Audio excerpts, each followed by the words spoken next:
Okay, we have a green box, we have a live counter ticking up, so we should now be live, which of course means welcome back to the Storytime Network, and of course welcome back to the Paradox Hour podcast, where it's 2 anime streams in a row, because today we are doing the Fall 2022 premieres. Woohoo! Woo! Man, it's such a dry season, huh? I mean, there's barely anything really, isn't there? It's just... I know, it's just like there's so little. I can't Yeah. even finish that sentence. Yeah, there's a lot. A lot The of only them show worth sequels. watching is Immoral Guild. You know, I was gonna leave that until we got to it in the order, but fuck it, we'll do it. We'll do it now since you brought it up. Nobody watched Immoral Guild. Nobody wanted to watch Immoral Guild. What? Why not? And then nobody especially wanted to search Immoral Guild out because it didn't get fucking licensed. Yeah. This says a lot. I mean, we was just saying this before the stream started. It says a lot that High Dive, the streaming service that was willing to license fucking Redo of Healer and promote it, wasn't willing to license this shit. Yeah, that's pretty damning. Yeah. So yeah, if you were hoping for that, well, tough luck. It ain't happening. But we have a whole list of other premieres to get through. Some good, some bad. Quite a few sequels. This is a sequel-heavy season, my goodness. But Yeah. we start with a new show, Akiba Maid War. This one was quite something. Yeah. I'm still not quite sure what to make of it. I have no clue, but I enjoyed it. It is one hell of a show. Well, just the opening scene is a lot. It's pouring down rain. You have these maids getting out of this car. Then all of a sudden, another maid walks up, starts screaming, pulls out her gun, and shoots one of them dead. And Okay. yeah, it's actually insane. But the main premise is that this girl moves to Akiba to become a maid. I don't know why you'd ever want to do that, but okay. And work at this cafe. And shortly after getting this job, she gets thrown into a lot of I don't know what do you call it? Carnage? Carnage. Basically gang wars, but imagine the gangs are other maid cafes. Yeah. I've experienced something similar. There was a turf war at my high school between ice cream vans. That's hilarious. That's hilarious, actually. Apparently, before I got there was actually a fight between two of them where they were chucking stuff at each other. Now, see, that's a good pitch for an Guns anime. and gunplay? What was that, Jack? It involved guns and gunplay because this one involves guns and gunplay. It did not. I believe it just, involved, I don't know, like ice creams and sweets. Oh, that's funny. But no, there's a lot of guns in this. A lot of heads get shot. Yeah, no, like the first gang fight we see gets kicked off when the girl at the front of the poster, the dark-haired, the blue-haired girl, just pulls out a gun and shoots an angry maid right dead in the forehead. Yeah. And then the blood spurts onto our innocent bystander, like twice. Yeah. There's a lot of bloody, violent humor in this one. Yeah. It's quite fun. I still am not quite sure why we're watching or why there's a panda also. The panda doesn't come up often, but there is a panda. Yeah, no, it's panda's just there. I mean, Panda was enough to get me interested in Jujutsu Kaisen before I knew anything, so... Fair play. Yeah. But yeah, this is a fun watch. Not a lot to say about it so far, but it's very entertaining. Jack, did you watch episode 2? I did watch episode 2. Episode 2 is Okay. also fucking nuts. That is actually crazy. I won't spoil it because it's a fun little twist, but yeah, these maids working at this failing maid cafe, and they get caught up in a lot of bullshit, and Oh yeah, it's a all- pig cafe, which is funny. yeah, a pig themed maid cafe. Yeah. Okay. So, the Japanese title for it is Akiba Maid Senso. The word Meido is in the title is a play on words where the kanji means underworld and is pronounced the same as maid in Japanese pronunciation. Huh. The more you That's know. neat. This is also an original and is being done by PA Works, interestingly. Yeah, which is Off to a hell of a start. Yeah, it's visually it looks quite good. So this is from the same director that did Bunny Girl Senpai, Heaven's Design Team. Anything else I recognize? Done some storyboarding for other stuff that I recognize. Storyboard for an episode of Pyro Ranman. Did storyboard for the second OP of My Hero Season 5.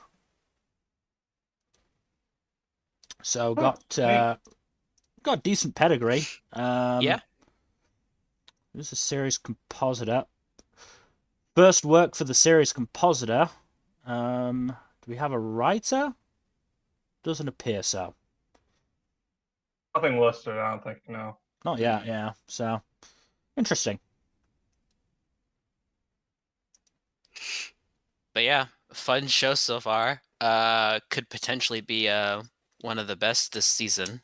Certainly a good top contender. Yeah.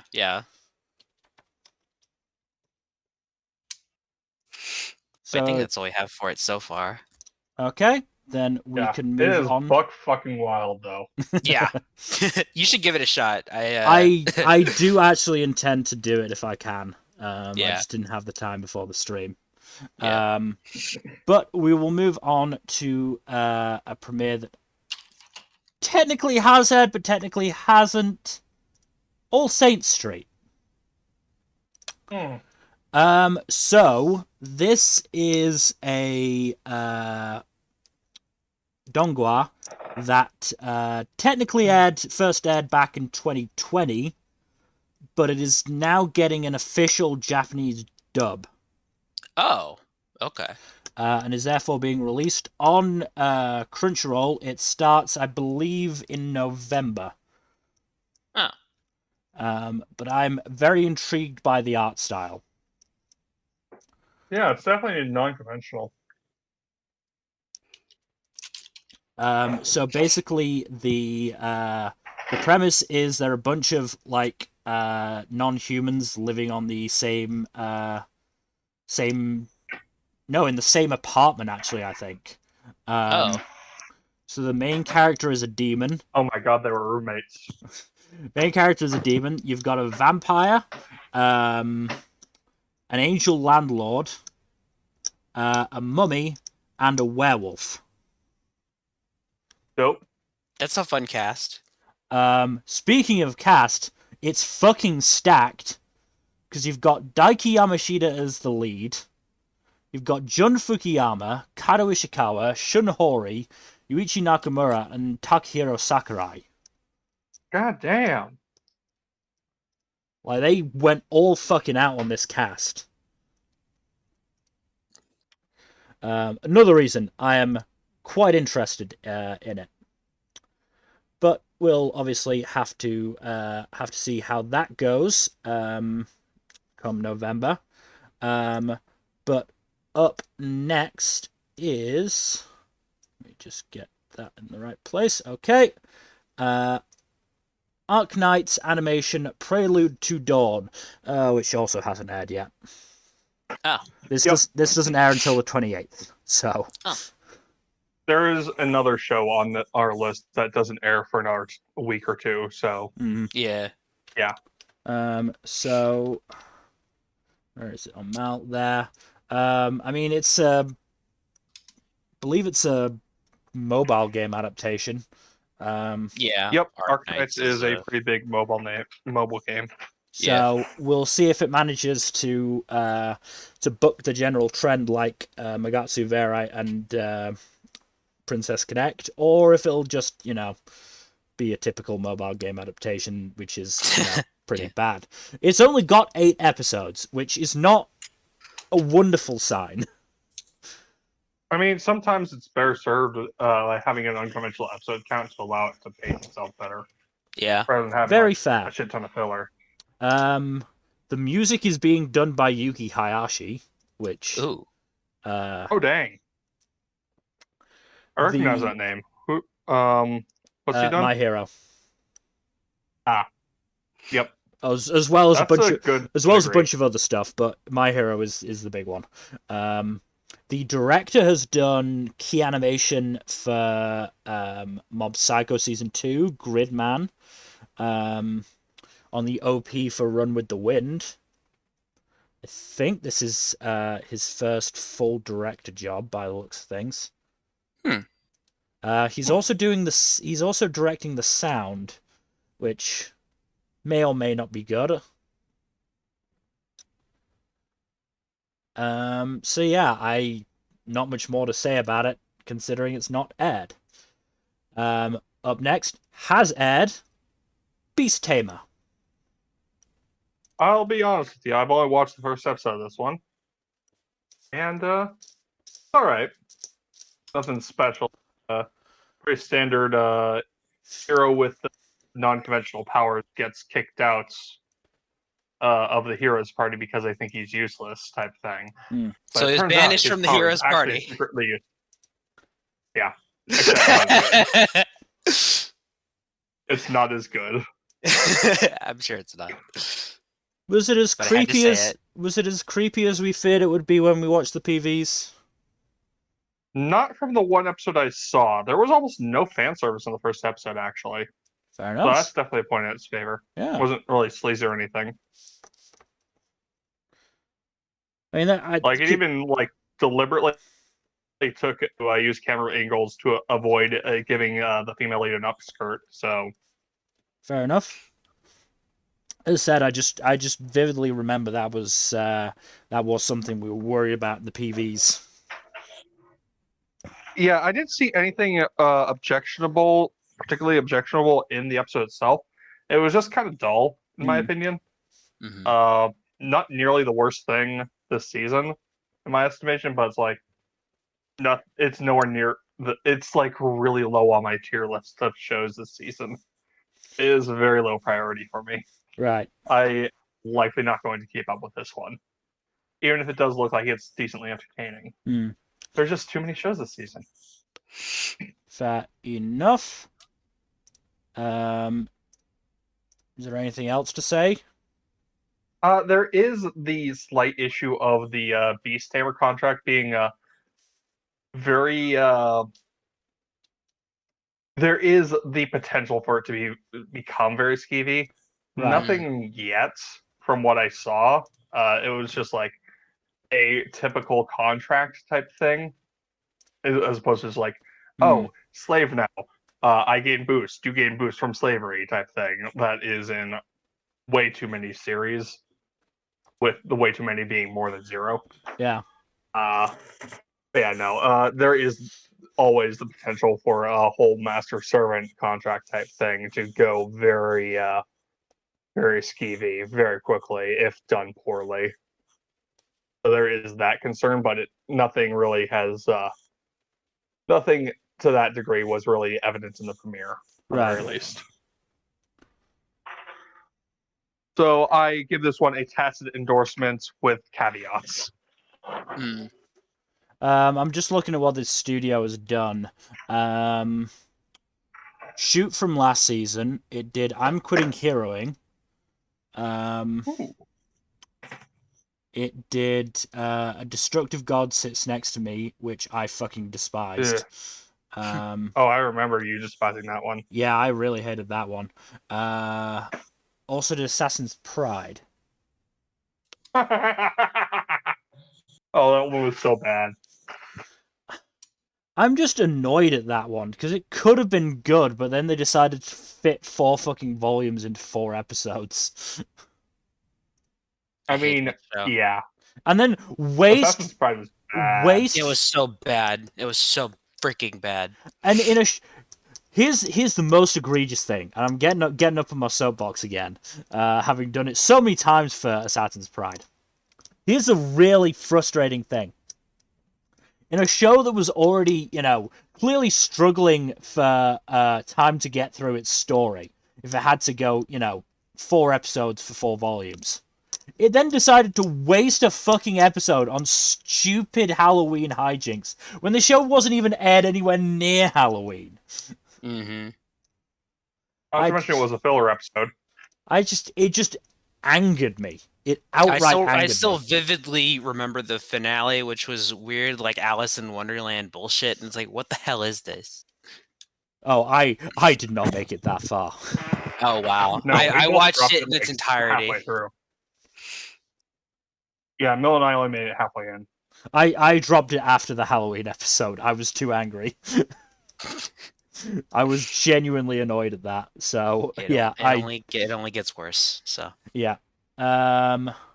So let us move on then to Berserk: The Golden Age Arc Memorial Edition. So, what did you think of your first foray into Berserk, Mill? Some of it was okay. mm-hmm. Like there was a couple of touches that I actually really liked. Like at the start, there was a really cool shaky camera shot, which really emphasized the chaos of the battle.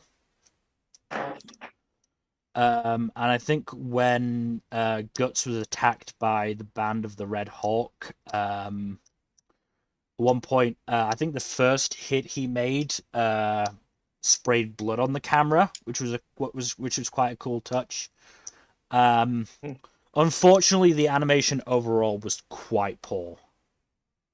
Yeah, I've heard the Golden Age films have kind of weird animation quality compared to like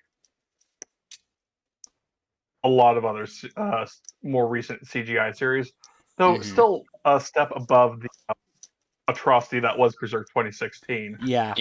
Because there were a lot of, obviously in the battle, there are a lot of people, cutting into bodies, and those did not look good at all. Especially when Guts took out Bazaso by slicing through his head. That looked bad. That looked really bad. Also looked really bad. The worst thing was, it was the fight at the end when Guts and Griffith were fighting. And I was just about to write in my notes that, hey, the sword fighting animation so far has been pretty good. And then they, did that thing of clashing swords and trying to push the other back. And the blades were so clearly not touching. Like, ridiculously not touching. That's one of the things that's one of the scenes you have to get right too. Yeah, that's Guts versus Griffith. That's like one of the best fights in that freaking manga, and that's saying a lot. So you can't just do that. Can't fuck that up. Yeah. Also, while they may have shown Casca naked, boy, it was not pretty. Really? Huh. I may have paused for science, and it did not look good. It didn't look good. I can guarantee you that. I mean, other than that, it will please you to know that at least in the manga, there is fairly equal opportunity nudity between men and women. Yeah. I mean, I said it's going to be too much to ask for a dick, isn't it? Other than Griffith, I mean.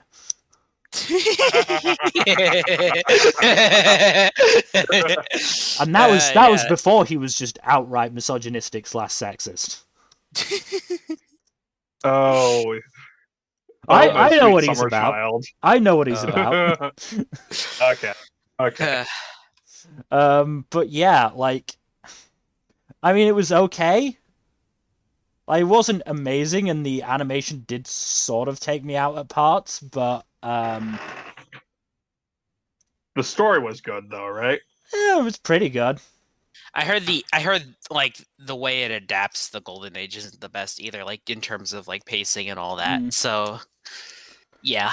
It did feel a little weird. I mean, we got Guts fighting in the siege, and then he was attacked by the Band of the Red Hawk, and then he lost It's just the Band of the Hawk.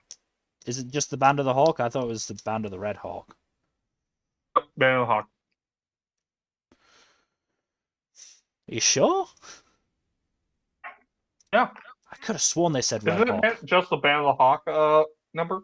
I thought it was Red Hawk, but now that you're saying that, I don't remember. What the fuck? Is this the Mandela effect thing? Could be. Oh no, it is Band of the Hawk. My bad. Oh, okay. I thought weird. it was Red Hawk. What? One Piece brain. You're One Piece brain rot. One Piece brain.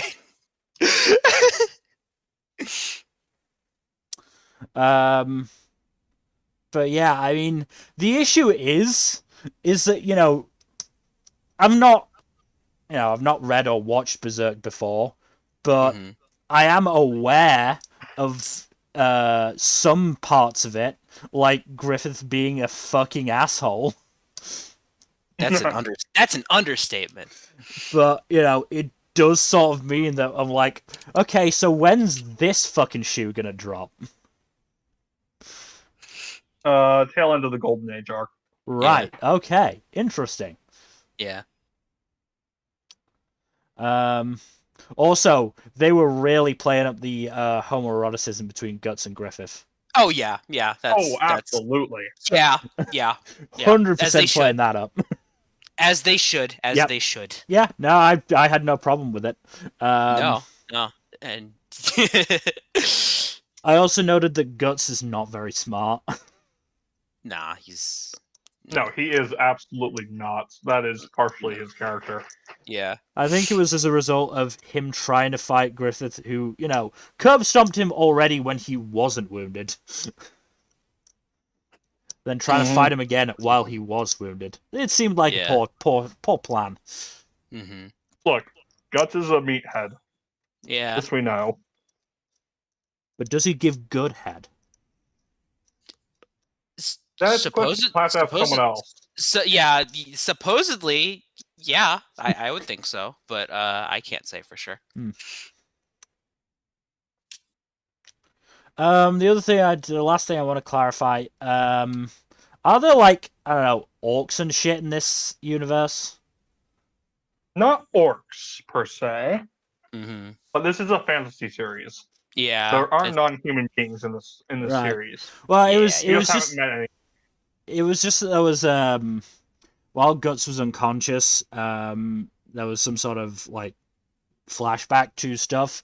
I couldn't tell if they were orcs or just ugly bastards. There are plenty of both in Berserk, so. Well, I mean, not really orcs, but ugly bastards. I mean, yeah, you'll get actual monsters later. Yeah. They start popping up in the Golden Age arc, but yeah, they don't really become mainstay till later. Yeah. All right. Well. But yeah, that's about all I have. Berserk will get a proper adaptation one day, right? It Maybe. has to, right? Maybe. You can't just.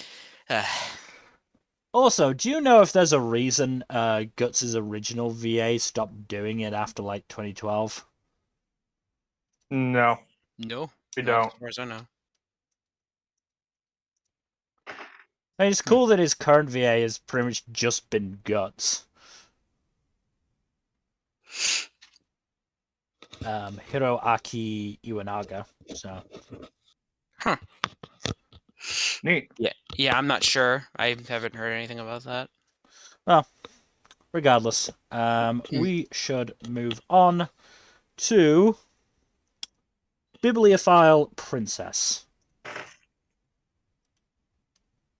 This one's a very pleasant show, but it's also very slow paced, if I'm being honest.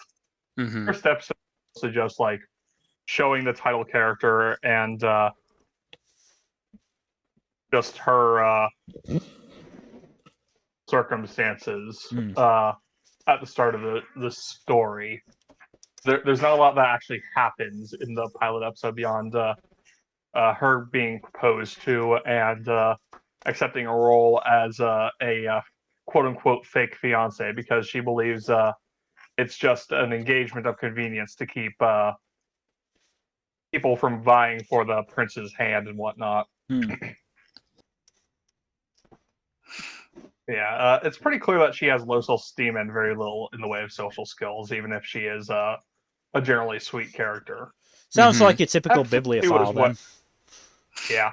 Episode 2 starts showing some court intrigue, so if it goes further in that direction, that could make for a pretty interesting series, but I'm gonna wait and see on that, and I'll keep you posted as the series goes on. Okay. I am curious about it, so. It has potential, that's for sure. Yeah. But I do like the inclusion of the court intrigue and some manipulations and the hints that the prince is not necessarily as nice a person as you think from the first episode. Mm-hmm. The prince, who is voiced by Ryohei Kimura, who this season is Az from Iruma-kun. Also was Goriki in Odd Taxi. Oh. You also got Reina Ueda as the female lead, and she's great. Gen Sato is also a supporting character, so that's fun. Poor Gen Sato, once again voicing a character who can't be with Reina Ueda's character. I'm assuming. Oh my god, has that happened before? Well, Gen Sato is Chrome, and Reina Ueda is Ruri. That's crazy.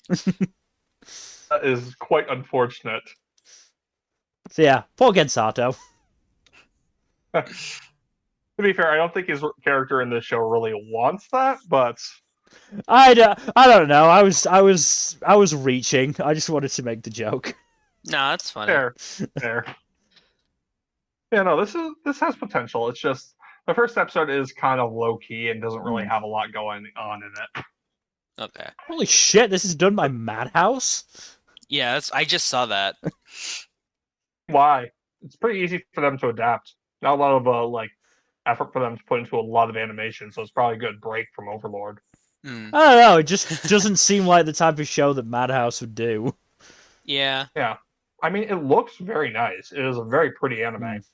Not a lot of actual fluid animation going on, but the still frames are really good. So the last show the director Taro Iwasaki did was the Case Files of Jeweler Richard back in 2020. Wasn't that actually kind of good? Yeah, it was pretty good. Nothing amazing, but I enjoyed it. Yeah. I think I fell off it in the end. After the first couple episodes. Oh, he also directed. He also did storyboards for a few Hunter episodes. Yeah, a couple of them. Yeah. Not bad. But yeah. No, this isn't too bad a show. It's probably going to be on like the middle third of my list towards the lower half for now, but still not a bad show. It's just the season is extremely stacked. Very stacked. Yeah. Yeah. Speaking of which. Okay, so we come to the first big fucking sequel. The biggest sequel. Like, yeah, I can't think of a sequel that's, like, more hyped up than this. I mean, besides Mom, baby. Well, yeah, but this has been coming a lot longer. Oh, this has been a decade in the making. Yeah. We are moving on to Bleach, the 1,000-Year Blood War. I gotta say, the animation on this one is actually pretty fucking slick. Yeah, it looks fantastic. Like all other complaints aside about Bleach, this one looks really fucking good. Yeah, it looks fantastic. The music is amazing. As expected. Yeah. I don't think anyone has ever complained about Bleach's music. No. Not ever. What people have complained about is the plot. Yeah. I actually read What? Bleach about a month ago, and I thoroughly enjoyed it. It's not perfect, of course, but I think it is it's the most fun I've had with a shonen manga in a while, and like outside of something that like One Piece, of course, but you know what I mean. But it's just a good time. Mm-hmm. But yeah, this is very curious to see, because this is gonna run about 4 cores. Yep. It's gonna be a year straight. Yeah. So honestly, the director for this, Tomohisa Taguchi, was also the director for Akudama Drive. Yeah, that makes sense. I heard that some staff from Akudama Drive was recycled for this, so very promising. Yeah. I've also heard that they're going to try to fill in some of the gaps in the manga for this. That way they can kind of, because there was a lot of content in this arc in the manga that kind of got that fast tracked because of publishing shenaniganry. Yeah. People were just wanting to end the manga at that point. Yeah, which could help some with some of the issues in this arc, but truth be told, Not necessarily all. No, this arc has a lot of issues, and some of them are like it's just Kinda emphasizing foundational. issues that it just emphasizes issues that Bleach has always had, and then also creates a couple new ones, and it's still an enjoyable arc overall, but it's just very messy. I'm curious to see if it will. I'm just curious to see if it will rectify any of the weird shit that just doesn't really work well, but we'll see. Regardless, it'll be a good time because it's actually being animated after so long. This will probably replace as my long-running shonen. Yeah. Because that's about to end. Yeah. Well, 1 episode left on that? Yeah. Yep. Wow. Yeah. I'm gonna miss it, but I'm glad we have Bleach. I mean, you'll not still a perfect substitution, but yeah, you'll still have One Piece. You'll always have One Piece. Yeah, we'll always have One Piece. We'll always. Goes without saying. Yeah. That goes without saying. Yeah, but that's a bit different. This kind of scratches a different itch. It just hits different, you know? Yeah. You didn't have to say that. I had no choice. Yeah. One thing I do want to point out with the first episode, it does like compared to like the first chapter of Thousand Year Blood War, it does like sort of stretch things out a bit in a good way. Because when Ichigo and company come to rescue those new Soul Reapers, that's almost entirely cut out in the manga. Like that just doesn't really, they just don't show much of that. And here they show it all, and you can kind of tell. Actual sequence. Yeah, and you can kind of tell because Ichigo did not need to use his Bankai against those jobber hollows. They just did it for the fanfare. Yeah, it was pure fan service. Yeah, and that's fine. It's the return of Bleach. You got to do that. So I'm not going to complain. It's just that, yeah. I mean, Ichigo does use his Bankai again later, so. Oh yeah, he does. Yeah, and more properly. But yes, it will be interesting to see how they fully adapt this particular arc of the manga. Yeah. Also, the ending, showing scenes from the anime, from way back. That's really cool. That was purely for people's nostalgia owners. Oh yeah, that's pure nostalgia and very, very cool. Mm-hmm. So you mentioned the music earlier. I'm just looking up the guy doing the music, Shiro Mhm. Sagasu. Yeah, he Holy did Ava. fuck! Did Ava? Did Berserk? Did Gridman and Dinozenon? Yeah, And of course God Bleach. damn. yeah, Did Magi? yeah. Like Jesus Christ! Yeah, dude's responsible for some bangers. Yeah, the man has quite the record. Yeah. But it'll be interesting to see Bleach's score on Mal wildly fluctuate as Yeah. as Bleach fanboys and Full Metal Alchemist fanboys go head to head.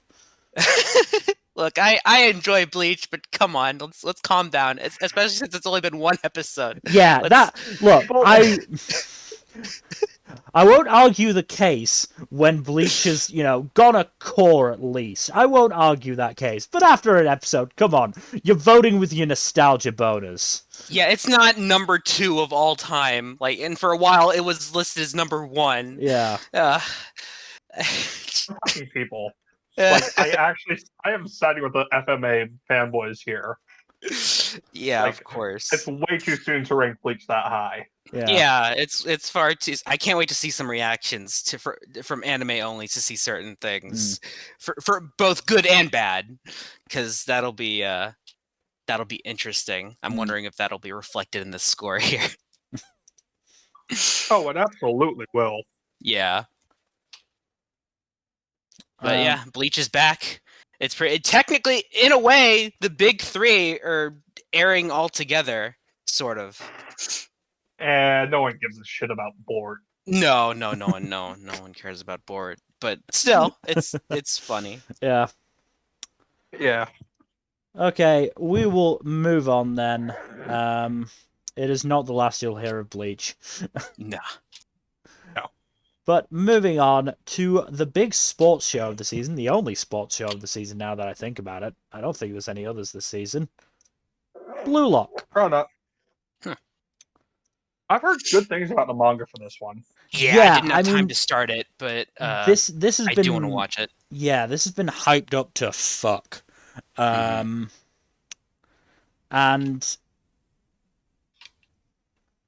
okay, I'm not saying it's bad. I want that to be very clear when I'm saying this.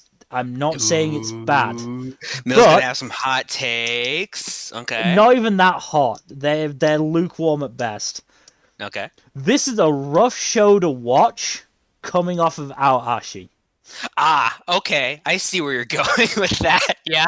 Because this one is a lot less well, there's two less optimistic. There's two aspects to it. There's the first aspect in that they are absolutely on the opposite ends of the sports show spectrum. So I've heard. Like Aoashi was pretty realistic the entire time. Was very realistic the entire time, in fact.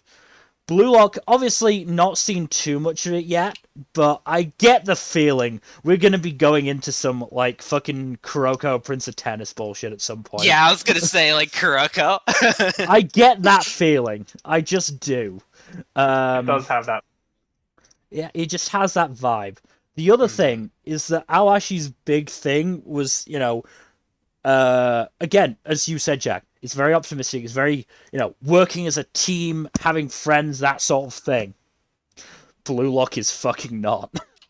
Yeah. Blue Lock is as individualistic as they come.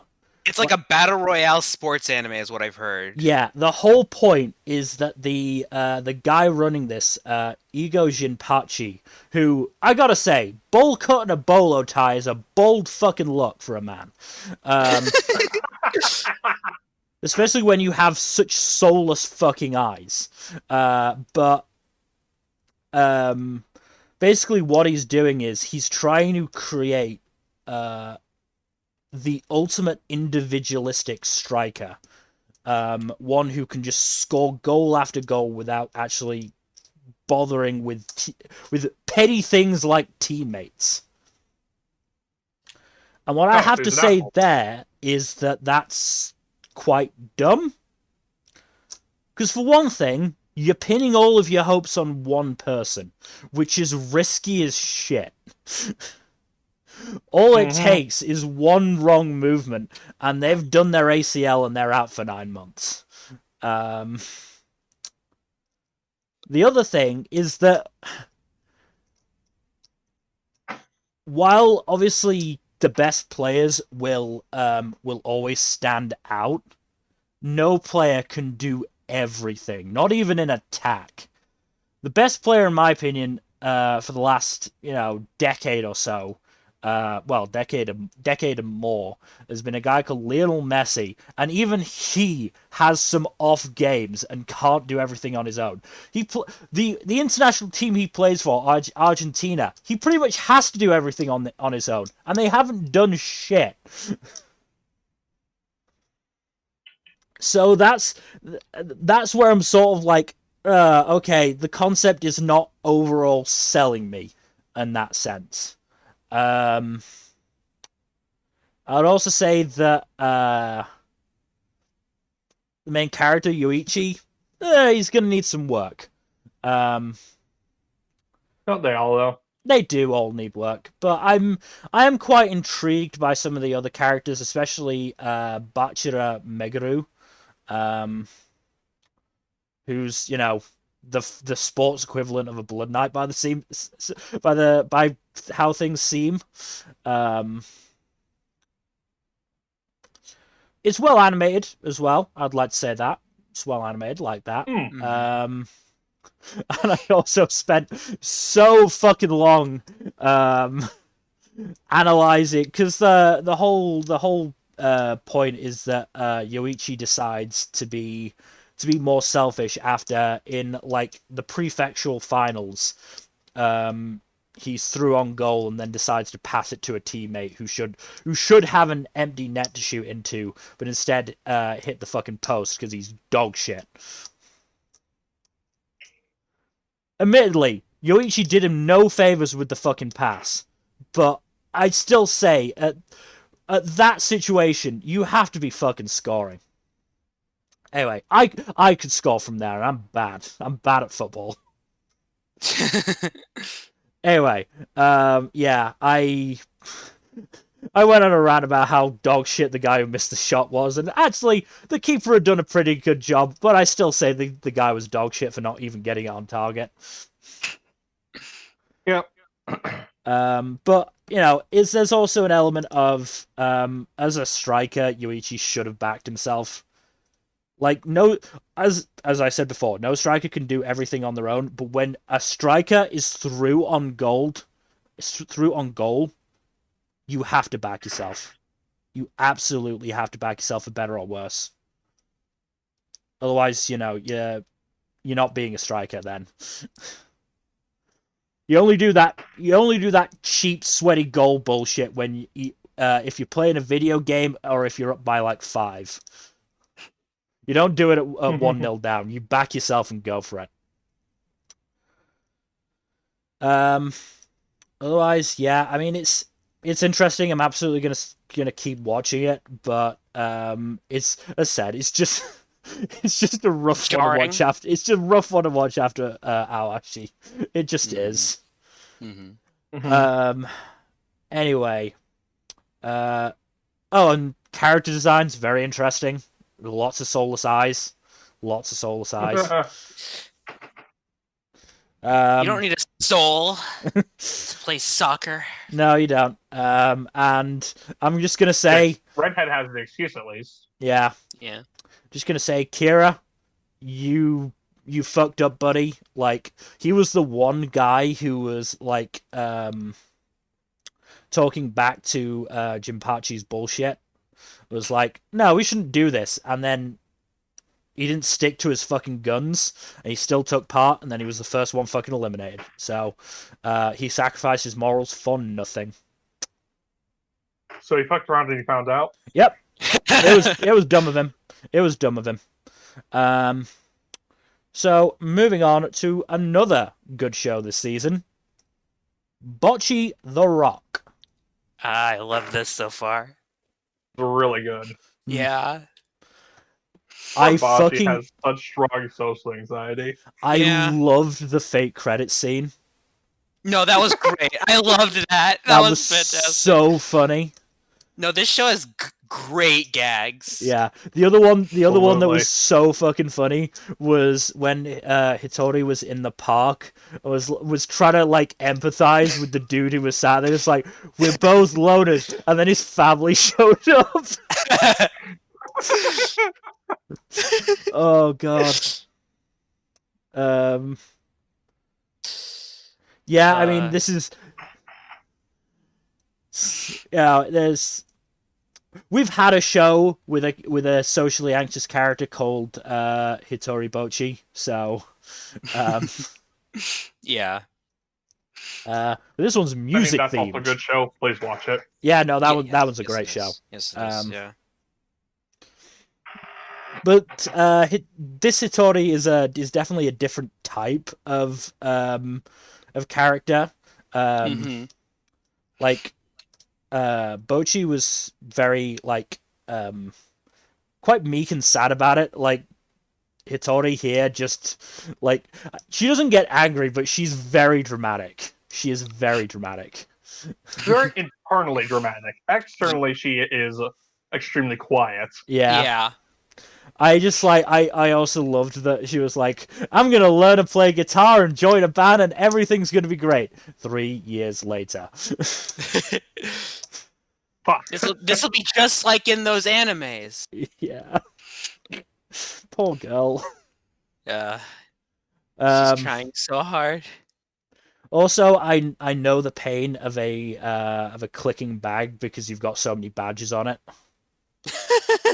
Yeah. I've got quite a lot of badges on my backpack, and it does like clink when I walk sometimes. That was funny. Yeah. But it's worth it. I like the badges. And yeah, it was pretty nice that they didn't have Hitori, just get over her social anxiety to play the gig. Oh no, she hid in a box. box. A mango box. It was also nice that like Nishika and Ryo were just like, so you can do better and you'll be fine for the next show. Yeah, they were nice and encouraging, which was sweet. Yeah. And also the fact that show? the fact that they listened to Hitori's YouTube covers. Yeah, and They don't realize it's her, but that's still funny. She's keeping that secret for now. Yeah. Which is that'll be interesting down the road because they're gonna find out. Oh yeah, no, that's absolutely. That's a rich vein of drama for them to mine at some point. So Yeah. I'm absolutely expecting it to come up. Also made for comedy. Oh yeah, comedy as well. Apparently the characters in this are named after the actual members of Asian Kung Fu generation. So that's interesting. That's pretty cool. Yeah. I didn't know until I looked it up a little while ago. But yeah. That's a neat bit of trivia right there. Yeah. And they're doing both the main band is doing both the OP and ED. Yeah. Neat.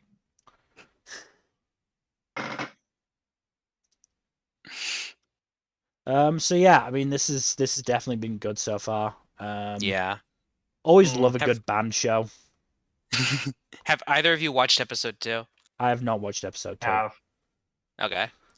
Episode 2 is delightful. Okay, good. I'm glad. Yeah.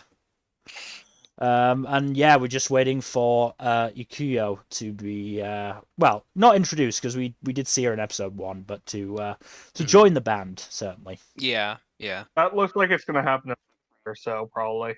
Yeah. So we should move on to. I mean, it's a little show. I'm not sure many people have heard of it. We just thought we'd chuck it on the list to fill things out. Yeah. I thought we'd give it a shout out, Yeah. Try and get the name out there. It's Chainsaw Man. Never heard of it. Definitely not like one of the most highly anticipated anime adaptations of a manga I've ever seen. Like literally ever. This one's a bloody good time, though. Yeah. Emphasis on the bloody. Yeah. Jesus Christ, blood and gore in this premiere alone is insane. Yeah. So I yeah, just want to take you through my some of my initial notes. Okay. Of he sold a kidney and his right Yeah. eye. He sold a testicle. Yeah. Look, when you're that broke, I get it, but surely you'd go for parts of your liver before testicle and right eye. I think I'd give up a pinky first. yeah. I'm not sure if there's much of a transplant market for pinkies, though. I'm sure that we would be surprised. I mean, probably, yeah. I mean, I don't think any of us spend much time on the organ black market to really say, but... Yeah, exactly. Correct. But yeah, I mean, he was doing all this to pay for a debt that, let's be real, he was not paying that off in his lifetime. No. No. That is an insane amount of money to pay off. Yep. It was like, what, 38 billion yen? Something like that. Yeah. Some ridiculous amount. It's like $400 million. Yeah. Yeah, and he was put on that when he was a fucking kid, like Yeah. a little dude. Mm-hmm. Yeah, it was a lot less when he was a little dude. He probably accumulated interest because capitalism is evil. Yeah. Well, and also, I mean, there's that, and also, loan sharks. Yakuza, yeah. Yeah, yeah, Fucking Yakuza. that's gonna make things way worse. Yeah, that dude was, fucking shit. Yeah. He was an asshole before he became a devil. Yeah. He's like, well, debt's yours now, kid. Have it to us by tomorrow. Good luck. Mm-hmm. Absolute dick. Yeah. Also, I noticed, I saw on social media, apparently the OP has a shit ton of film references in it. Mm-hmm. Yeah. Yeah, I did see that. A lot of them. It's very interesting. Also, the ED is going to change every episode. Yep. So. The first one was done by They got a new Vondi. artistry. By who now? Vondi, the group that did Ranking of Kings' second OP. Yeah. Oh, right. Yeah. God damn, this show has such a pedigree behind it. Yeah. Kind of ridiculous.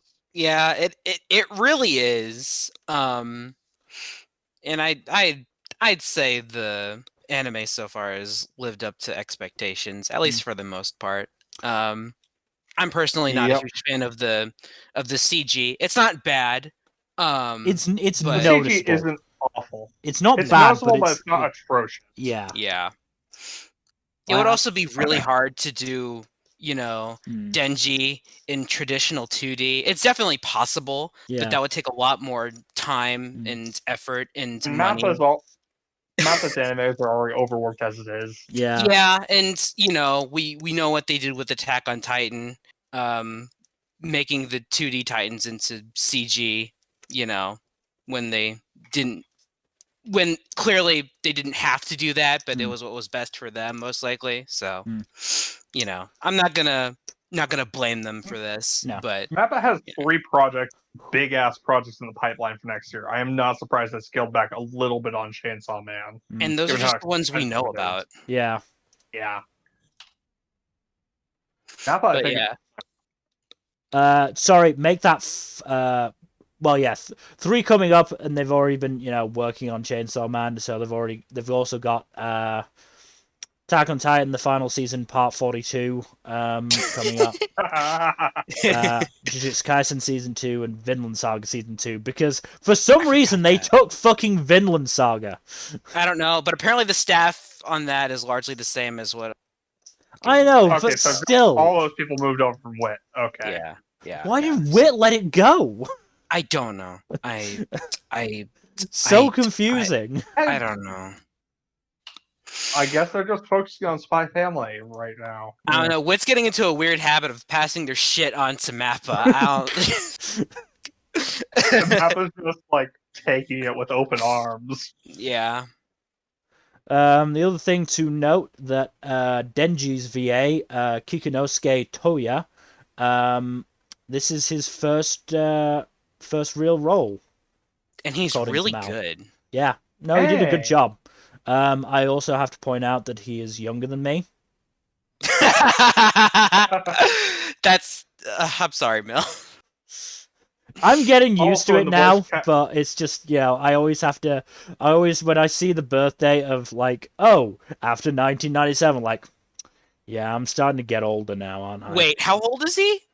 November 30th, 1998 is his birthday. So he Shit, is. I'm older than him too. Damn it. He is So, 23 at the The moment. voice actor, Gonna turn 24. the voice actor for Aki is also only 24 years old. Shit. Man. Yeah, and I Ruse is voicing Power, so that's fun. Yeah. It's pretty crazy. Imagine your first voice role being Chainsaw Man. Yeah. The Yeah. Chainsaw Man. Like, that's actually insane. Mm. Good on him. Absolutely fucking wild. Yeah. Yeah. I'm sure they wanted a fresh voice, but still, like, that's just really cool. It seems to be yeah, a bit of a absolutely. trend for the main cast of Chainsaw Man, because Tamori Kusunoki, who's voicing Makima, was born in 1999. Oh wow.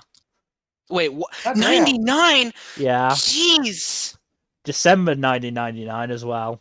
What? I've been in a bunch of shit too. What the hell? Yeah, she's been voice acting since Just 2017. for Tom and my senpai is annoying. Yeah. Really? Wow. The first big role was just 5 years ago.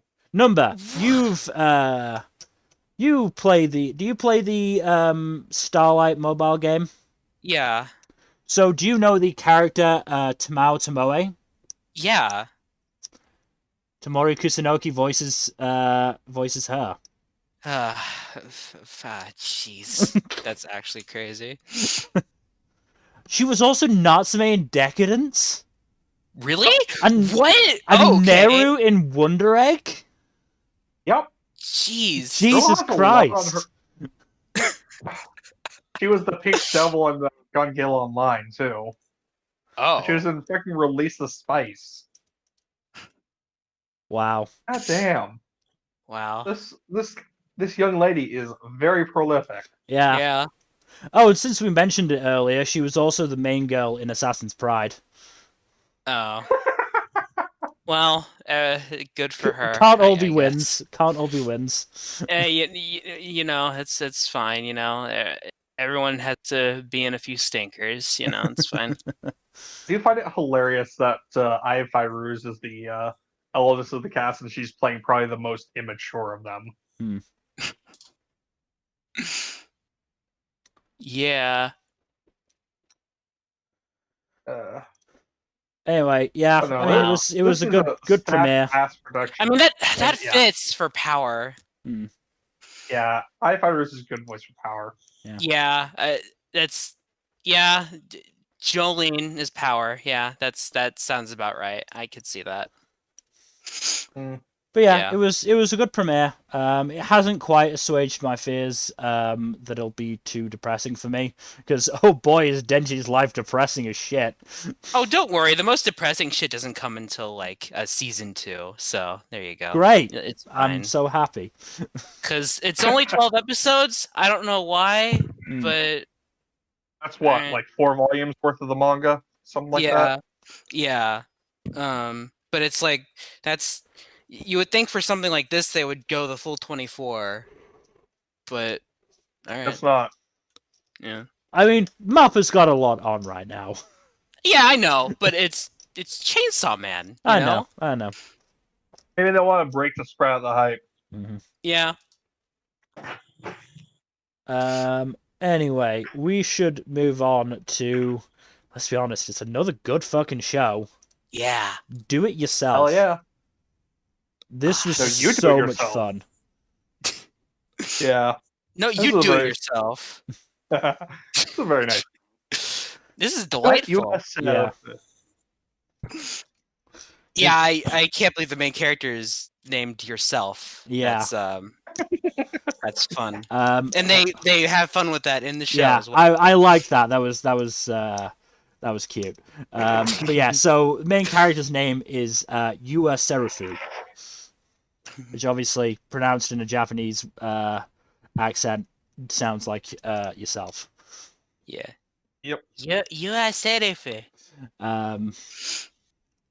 Yeah, I mean, and Serufu is like, she's either the most oblivious person in the world, the most laid back, or the dumbest. Maybe a combination of all three. Yeah. Why not all of the above? Yeah, I think it's all three. Because her tsundere childhood friend is just like trying so hard to be an asshole, and Serufu is just not like taking it in at all. Yeah, no, she's like, okay, let's hang out again later after school. Like, is such a wonderful oblivious dumbass. Yeah, no, I absolutely adore her. Miku is really just a picture perfect tsundere. Let's be honest.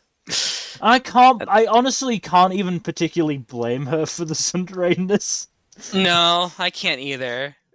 When your best friend is someone with her personality type is always going to be driven crazy by someone like Serufu.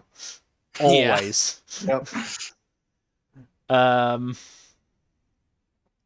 Serufu has a dog, a cat, and a pig. Interesting combination. Also, the pig always gets terrified whenever they eat, because apparently they eat pork a lot. That pig is living in constant fear of being eaten. Yeah. It's just scared out of its fucking mind. Oh, so that pig sleeps right next to Serufu? Like, isn't it scared that it'll just roll over while her mouth's open? And apparently not. Yeah. Honestly, also, by the amount of bandages that she had on, I honestly assume Serufu was already into DIY. So did I, but no, she's just incredibly clumsy. Yeah. Yeah, no, she is an absolute klutz. Fun quote from the episode.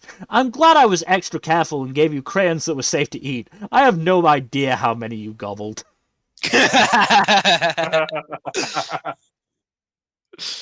Yes, Serufu is not somebody you should be letting near power tools.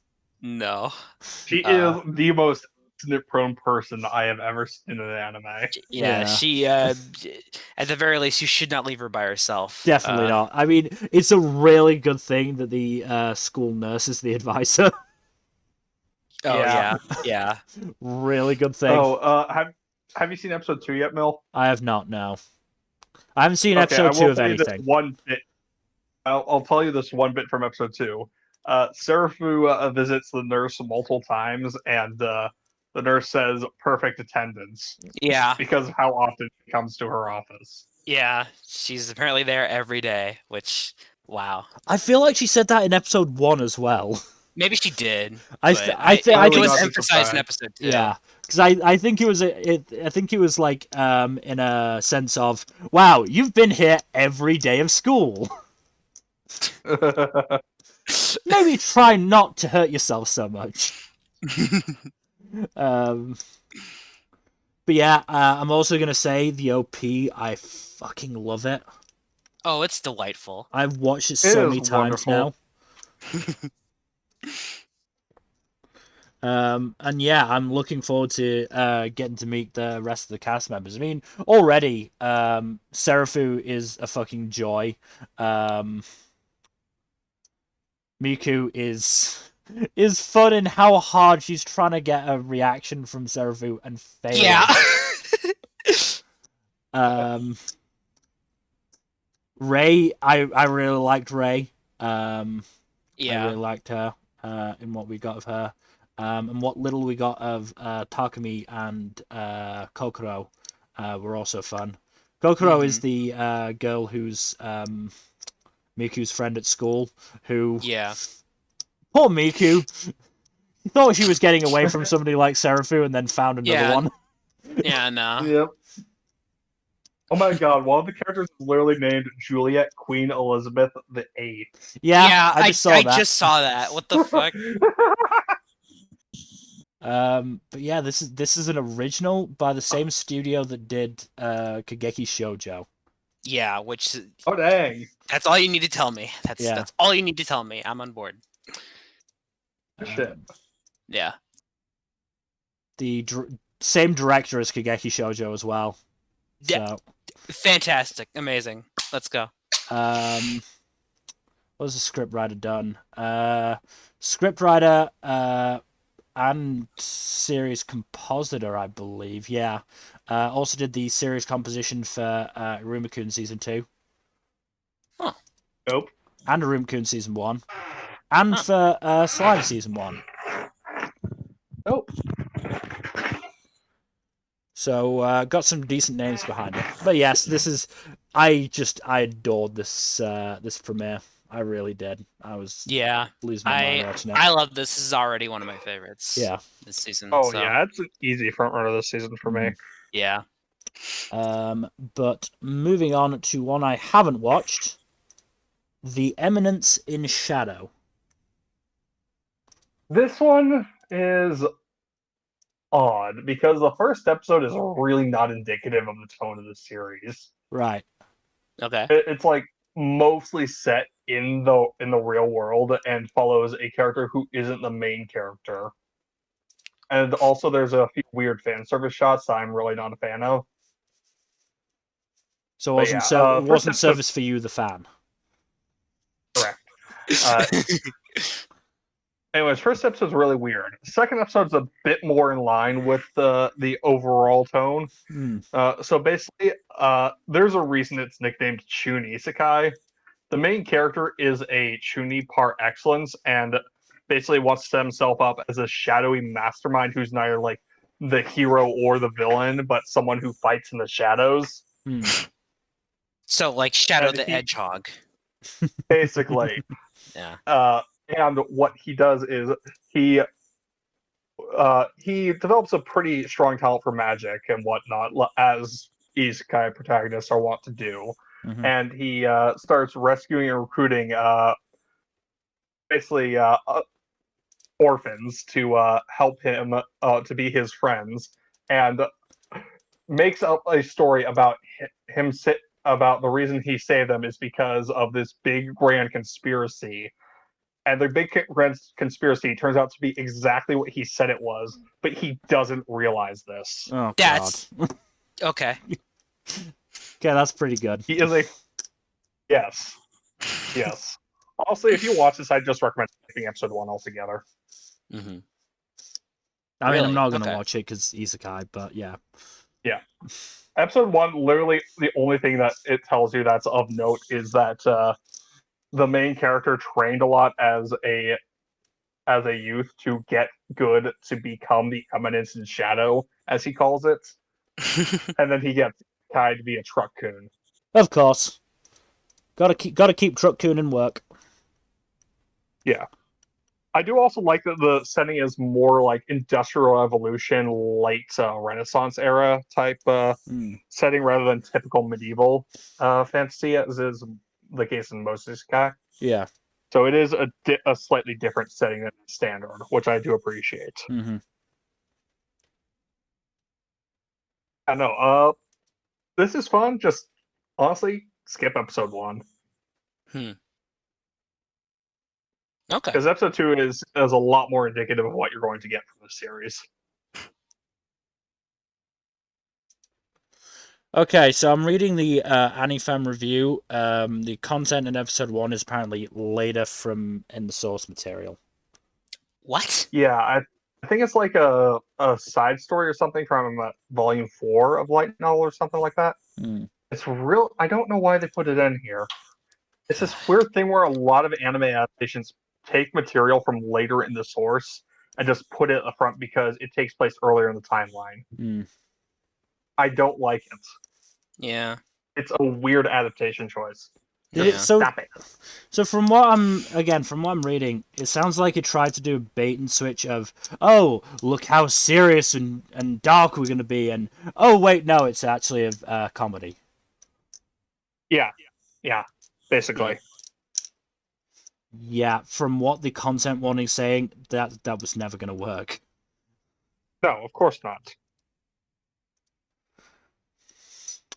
Which is why I'm saying, just skip episode 1. Yeah. If you're going to watch it, just skip episode 1. Okay. I wanted to at least give it a shot, so I'll keep that in mind then. Is that everything then, Jack? Yeah, no. I will say, Hmm? OP is kind of is fairly good, and the animation is pretty damn good. Huh. Okay. Also, this is set to be a 2-core. It looks like. I think it's scheduled for like 20 episodes or 20 something episodes, that's what Mal says, yeah. Interesting. 20 episodes. The other thing to Which is note, interesting way. yeah, this is done by Nexus, whose past products include Darwin's Game, Granbelm, and Comic Girls. Comic That's a wild Girls, spread of let's go! series. Let's go, Comic Girls. One other thing I will say is that in his reincarnated form, the protagonist has a badass elder sister who is also pretty neat. Oh. But yeah, overall, neat show. Just skip episode 1. Will do. Okay, moving on to another sequel, and it's a big one for the circles we run in. Golden Kamuy Season 4. Hell yeah. Good shit. The opening is amazing, by the way. Just want to get that. I think it out was of a there. fucking. It's so good. I've listened to it so much already. But It's really good. yeah, more Golden Kamuy. Really hard to go wrong with it, honestly. It really Yeah. is. Yeah. I think episode 2 was the one that had Ushiyama skating. Yes. Ice skating. Yeah, that was great. I love Ushiyama. Absolutely fucking fantastic. Mm-hmm. I will say now, and I'm not caught up on Golden Kamuy because at this point I'm just waiting for the English release of the manga to finish. Which Volumes are left. I think only like 3 maybe. I don't know if this will get to the end of the manga or not, honestly. Yeah. This might be like the penultimate season rather than the last. Because it seems like there's let still a me lot see. left to go. Yeah, Mill, I'm in the same boat as you. I'm waiting for because I haven't read the manga yet, but I'm just waiting for that English release to finish, and then I'll read it all in one go. 31 volumes overall, and the latest English one is 27. So 4 volumes left to go. Okay. So So have you gotten to the part where Ushiyama ice skates? I don't remember. I don't think so. Really? Yeah. I can't remember where I stopped.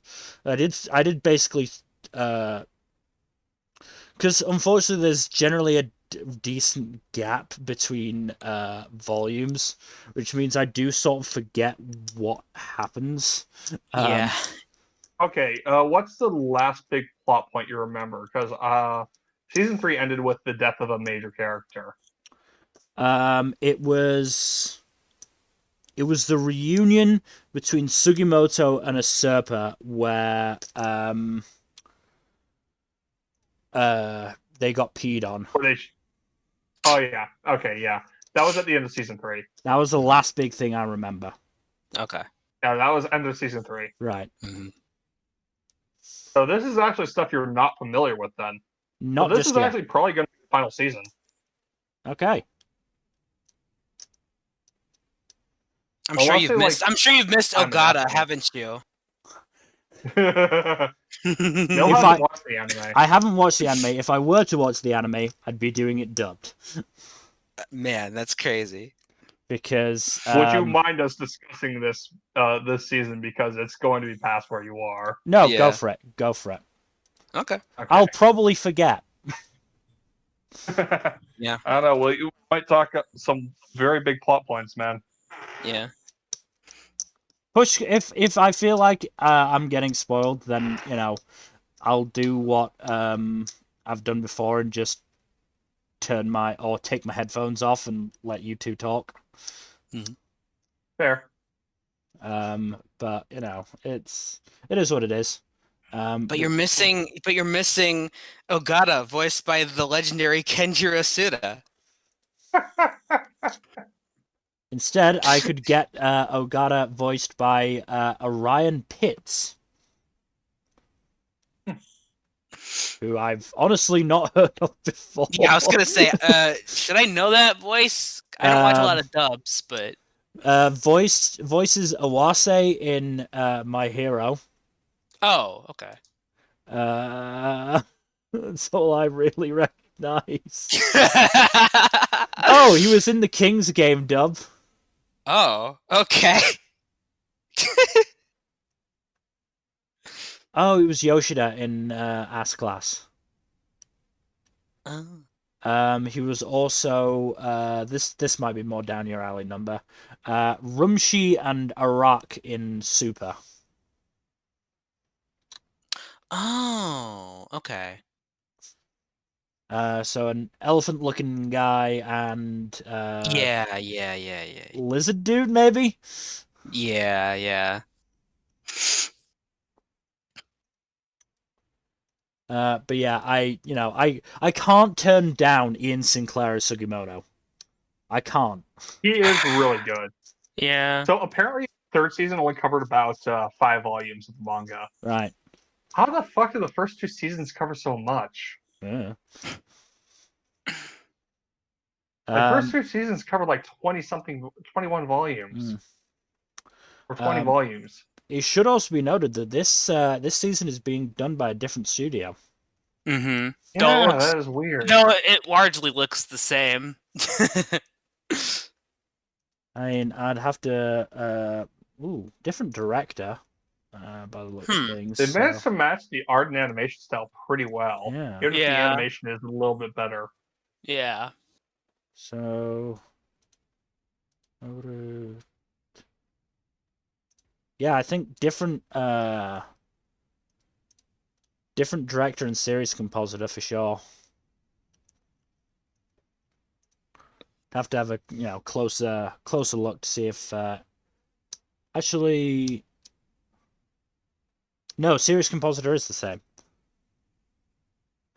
Why have they got an episode director and storyboarder up on the main 4 instead of the compositor?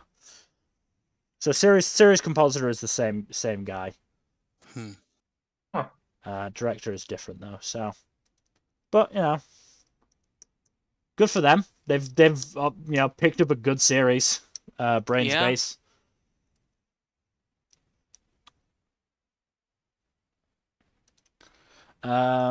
But yeah, I mean, I assumed it was just more Golden Kamuy. Yeah, it's just more Golden Kamuy. It's more Golden Kamuy. Yeah, it's with all the nonsense it entails. Yeah.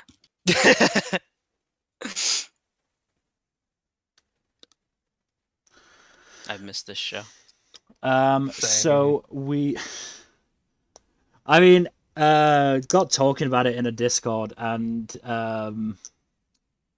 it reminded me of just the fucking weirdest arc I've ever read in any series. And I've read Cocktatorship, and that was almost normal compared to the arc in Golden Kamuy, where I saw you mention it. What? Oh, yeah. boy. I can't wait to read the manga. It's so funny as well. It's so funny. I was just in awe. How does someone come up with this stuff? I don't know. Fucking I assume drugs. Yeah. But that's just me. Fucking Satoru Noda is a madman. Absolute madman. But yeah, we should move on to Housing Complex C.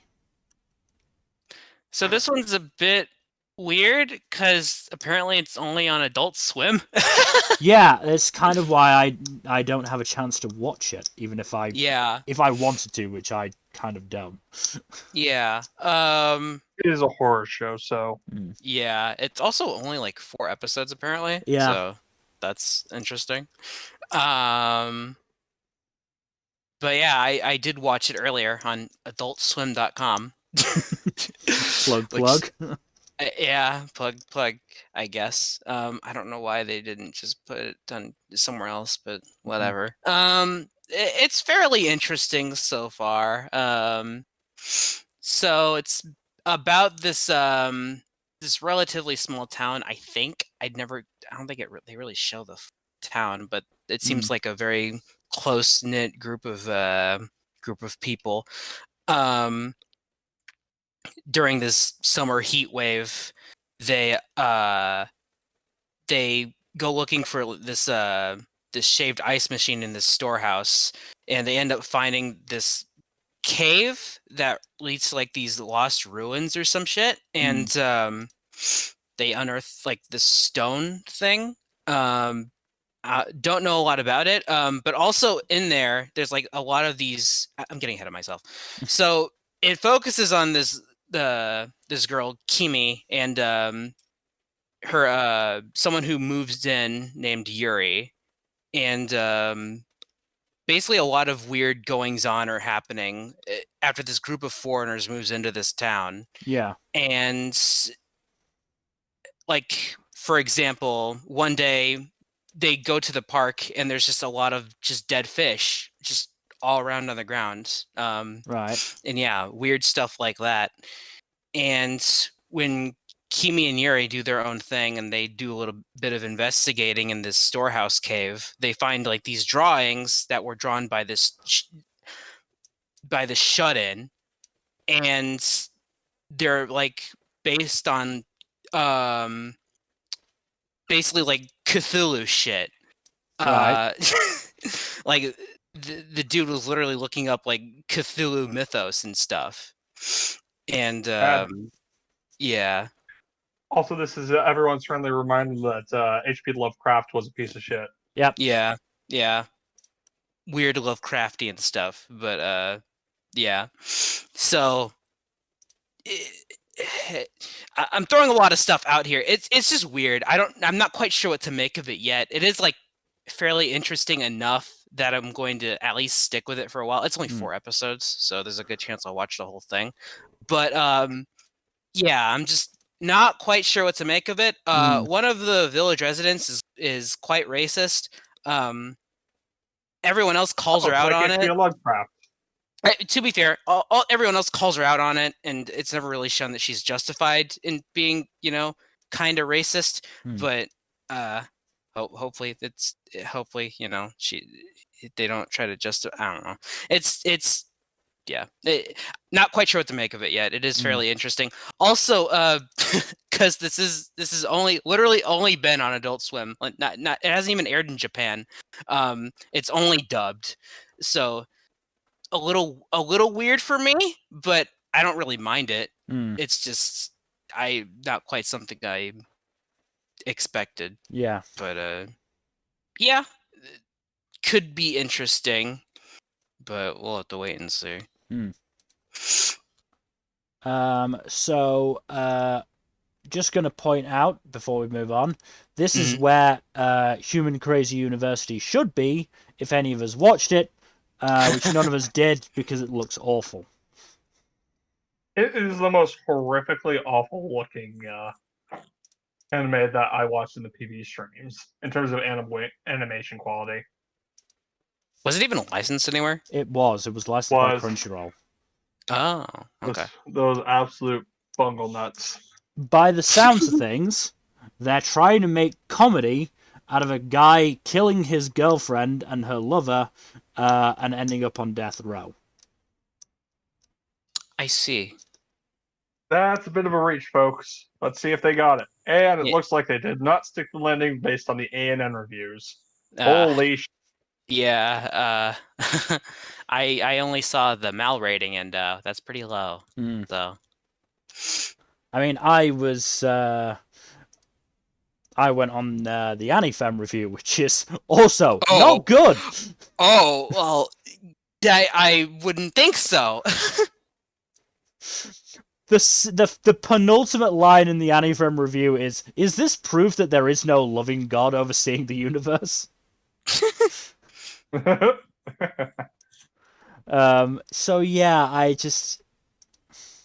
none of us wanted to watch it. It was supposed to be Jack watching it, but we let him get away with not watching it because I didn't have to watch Moral Guild because that didn't get licensed. Eternal Boys for Number didn't get licensed either, so we all lost a show. Anyway, Yeah, no big deal. And they all, nothing of value was lost. Nothing of particular value was lost now. Yeah. I mean, you could argue that Eternal Boys might have been worth it, but the other two, nah. Nah. I get the feeling Eternal Boys probably would have just been mid. Yeah, probably. At best. Absolutely. But I doubt I will never find out. Yeah. But moving on to I'm the Villainess, so I'm taming the final boss. Ah, good old Otome Isekai, back again. This one's a bit different, though. Is it? It's neat. The OP is a bomb. Okay. Animation isn't like top tier or anything, but it's passable, and the characters are really fun. Studio's Maho Film. Oh. I Oh wow. remember what else they've done. They have not done much. They did I'm Standing on a Million Lives. Oh, that's a good sign. Yeah. Wait, is this the fucking show? Yes, they did. If It's for My Daughter, I'd defeat a demon as well. Oh, Ouch. Wonderful. Yeah. We don't. They did retail. Oh my god. I won't hold the studio's other works against them if the show they're making is good. No. I'm sure this is probably the best thing they've done so far. Oh, easily. Yeah. It's not even hard. It's not even a high bar. Yeah. Yeah. No. This one's been fun. So the main character gets reincarnated as an Otome game villainess, as one does, and comes to right as she is getting rejected by the supposed main love interest in favor of the Otome protagonist. So she's like, well, the character I am is destined to die if the Demon Lord goes on a rampage. I know the solution. I'm going to marry him. That'll make things go well. So she makes a concerted effort to befriend and get engaged to the Demon Lord. And actually does a pretty bang up job of winning his affections by, being a decent human being and treating his subjects well. Also, fun thing. The Demon Lord is in fact the half brother of the asshole prince who rejected Eileen, the main protagonist. Okay. Huh. So that's always a fun detail. Mm. Also, the Otome protagonist, she's supposedly very sweet, but I am sussing her very hard right now based off of the second and third episodes and what she's done in those episodes. Because I'm like, you've been doing some weird shit that doesn't make a lot of sense for a character who is supposedly only the game character. There's something up with you. I mean, $10 says that she's probably another isekai character because that's happened before in these series. Yeah. Could also be the adaptation. Apparently, they are cutting things out. Huh. That's unfortunate. Has it been particularly bad so far? It doesn't seem that way so far to me, but I don't really know. So they apparently left But- out stuff like showing the overall layout of the Imperial capital and Claude's demon territory, maps. and left out the part that explains how Eileen will have to not only publicly annul her engagement to the prince at the soiree, but also hand over their co-owned medical business completely to him. Oh yeah, that bit didn't get really explained all that much, but it does get mentioned in I think the second episode that Fair enough. yeah, because of the annulment of the engagement, she has to forfeit the business control of the business to him. Yeah. But she picks up some of the employees from the business. Yeah, They don't explain the details of the contract, but yeah, it does get mentioned. There are quite a few comments in the Anifems going, yeah, this is rushed pacing compared to the manga. So, ouch. So it could just be it. the pacing that's making you suspicious of this person. That could very well be it. Yes. Though I can't talk, there's been a lot of characters in these premieres that I've been like, I don't trust you. Mm-hmm. But we'll obviously discuss that when we get to it. Mm-hmm. Yeah, I think it's worth checking out, especially if you're a fan of Otome, Isekai and whatnot.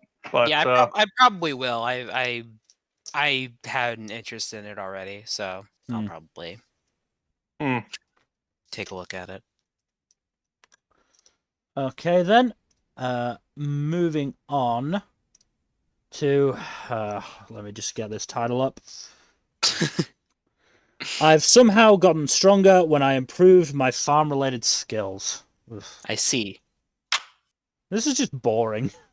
Is it? There's nothing offensive about it. Like, there's no fan service or anything. It's just dull, and it doesn't do anything I did watch a new. preview, and it looks pretty dull. Yeah, it's pretty mid. Yeah, it just doesn't do anything interesting or new. Like, main dude is like a farmer, and because it's a Japanese fantasy anime, you've got to have fucking game stats involved. Yeah, as you do. So he maxes out his farming stats, and for some reason that means he can, like, I think, max out his stats like everywhere else. I don't know. Okay. Like, it wasn't really explained. It was just like, oh, I can do this. Poke. I did this. Then later on, they have power levels as well, I should point out. Legendary Hero. Power level over 9,000. Legendary Hero is about 1,000. Do you want to guess what our main character, Al Wayne, is? Over 9,000. 65,000. Wow. Damn it. Well, it is over 9,000. It is over 9,000, but like he got to that strength level by farming. Why isn't anybody else doing this? I mean, he was farming for experience. The fucking anime doesn't even have the creative chops to make that joke. Man. Like, the show opened with, like, 3 adventurers fighting a really weird-looking dragon. Like, I honestly wondered if it was made of, like, fucking clay. Or, like, plasticine or something like that, and they were stop-motioning that bullshit. It just looked really fucking weird in that lighting. But guess what happens to that dragon? Gets fucking one-shot by the protagonist. By a carrot. Cool. He just sees the dragon in the distance and goes, maybe I should do something about it. I'm holding a carrot that I was eating. Hook. Kills the dragon. The carrot comes flying back. Oh, good. Did he at least get to finish the carrot? I think so. Okay, good. Good.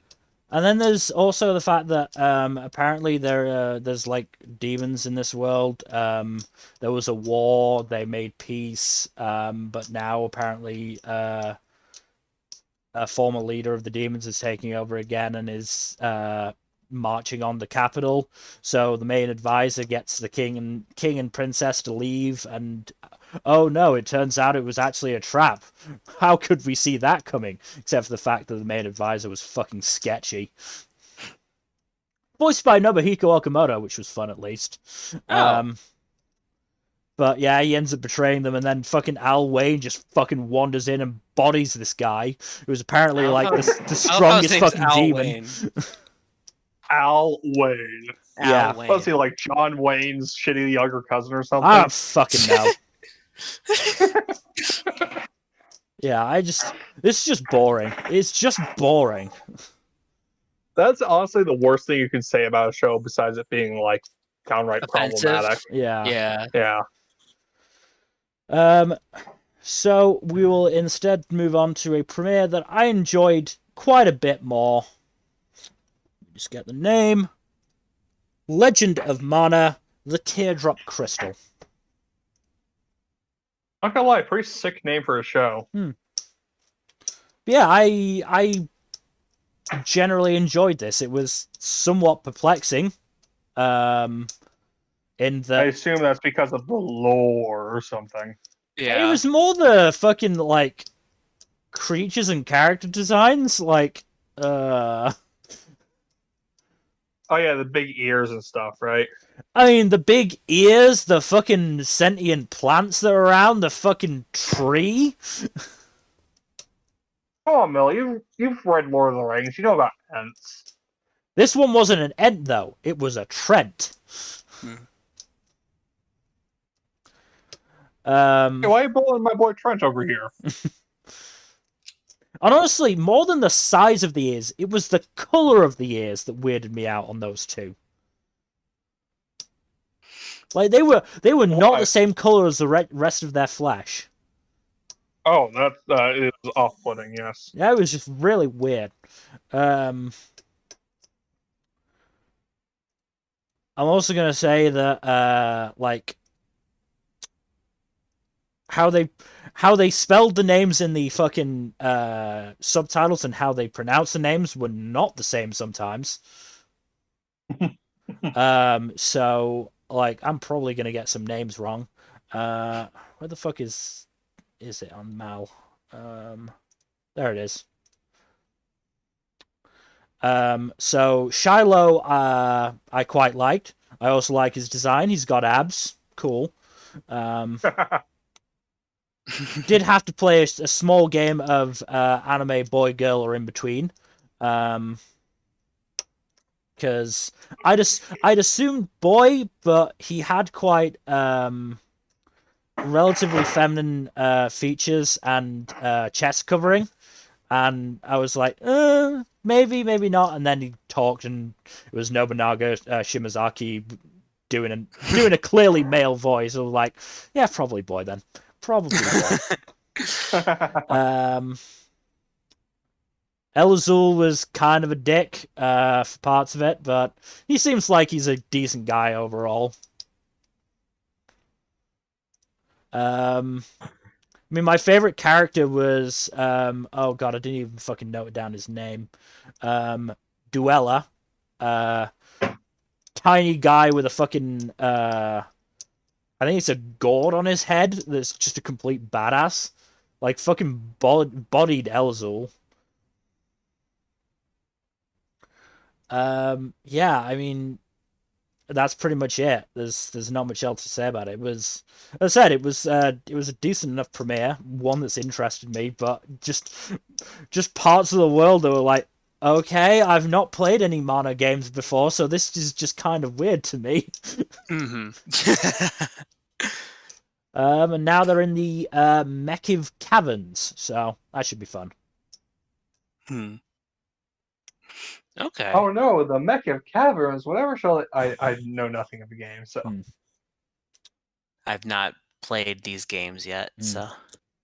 Apparently, reviewers who have played the games are really happy with it, and reviewers that haven't played the game are decently happy with it, so I think it's doing a decent enough job. If people are if both fine. groups are happy, then that means that it's a decent adaptation so far of a video game, which is really rare. So Yeah. So good. Yeah, good on it. I'm gonna keep watching. I'm interested enough to do that, but we'll see. So moving on to show that literally aired today, and we didn't know about until I saw it on Crunchyroll's fucking list of shows they'd licensed. The Little Lies We All Tell. I was losing my shit watching this. It was so funny. I was actually dying.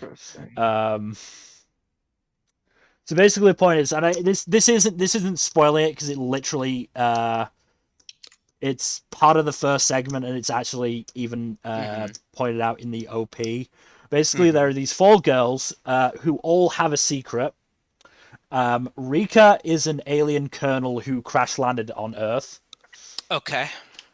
Chio is a former ninja who was supposed to assassinate the headmaster and then decided to quit, and now has a lot of assassins coming after her.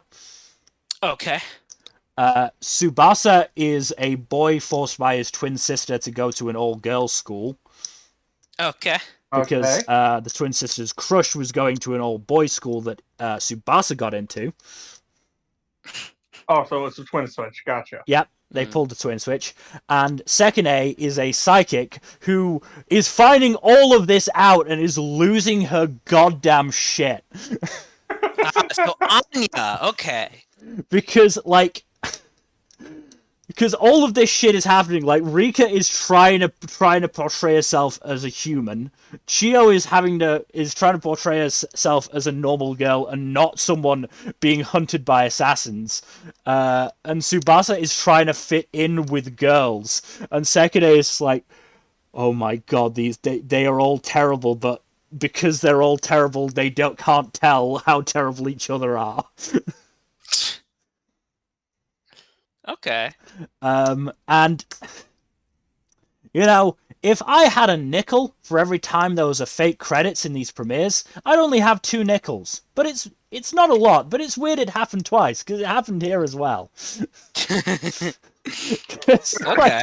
Because basically what happened was, Rika decided to reveal that she was an alien to the rest of the group, and okay, that's it, the end, and start rolling credits, and Sekine was like, no, what the fuck? We can't end here! Oh, God. Genuinely, Chio took out an assassin, ended up with blood on her face, and was seen by Rika and Tsubasa, and Chio's cover was, oh, it's my time of the month. And they bought it because they don't know enough. Wow. That's actually really funny and clever. In the second segment, Rika had to pass gas. Unfortunately, that gas was chlorine. Oh. So while again, Chio and Tsubasa are like, you can fart in front of us, it's fine. Second, it's like, oh god, no, we're all gonna die. We are all gonna die. And the third segment, Rika has basically a device that's basically letting her, that's basically doing the cover for her, it's emitting waves that, make them think that she's always been there and been their friend. Second, it's not affecting Sekine in any way, but it's affecting the other 2. But Sekine spills water on it, and it starts giving a message that there's an enemy nearby, and so Rika goes full military and starts interrogating them by asking them questions about Earth to see if they're actually Earthlings. gives Tsubasa and Sekine like really tough questions, and the only reason they pass is because Tsubasa is interested in astrology, and Sekine completely cheated using her psychic abilities. She gave her answer before Rika even asked the question, Oh my god. and then she's like, "Chio can't be an enemy spy. She's too nice, but I have to test her." And she gives her such a gimme question. She asked, "What shape is the Earth?"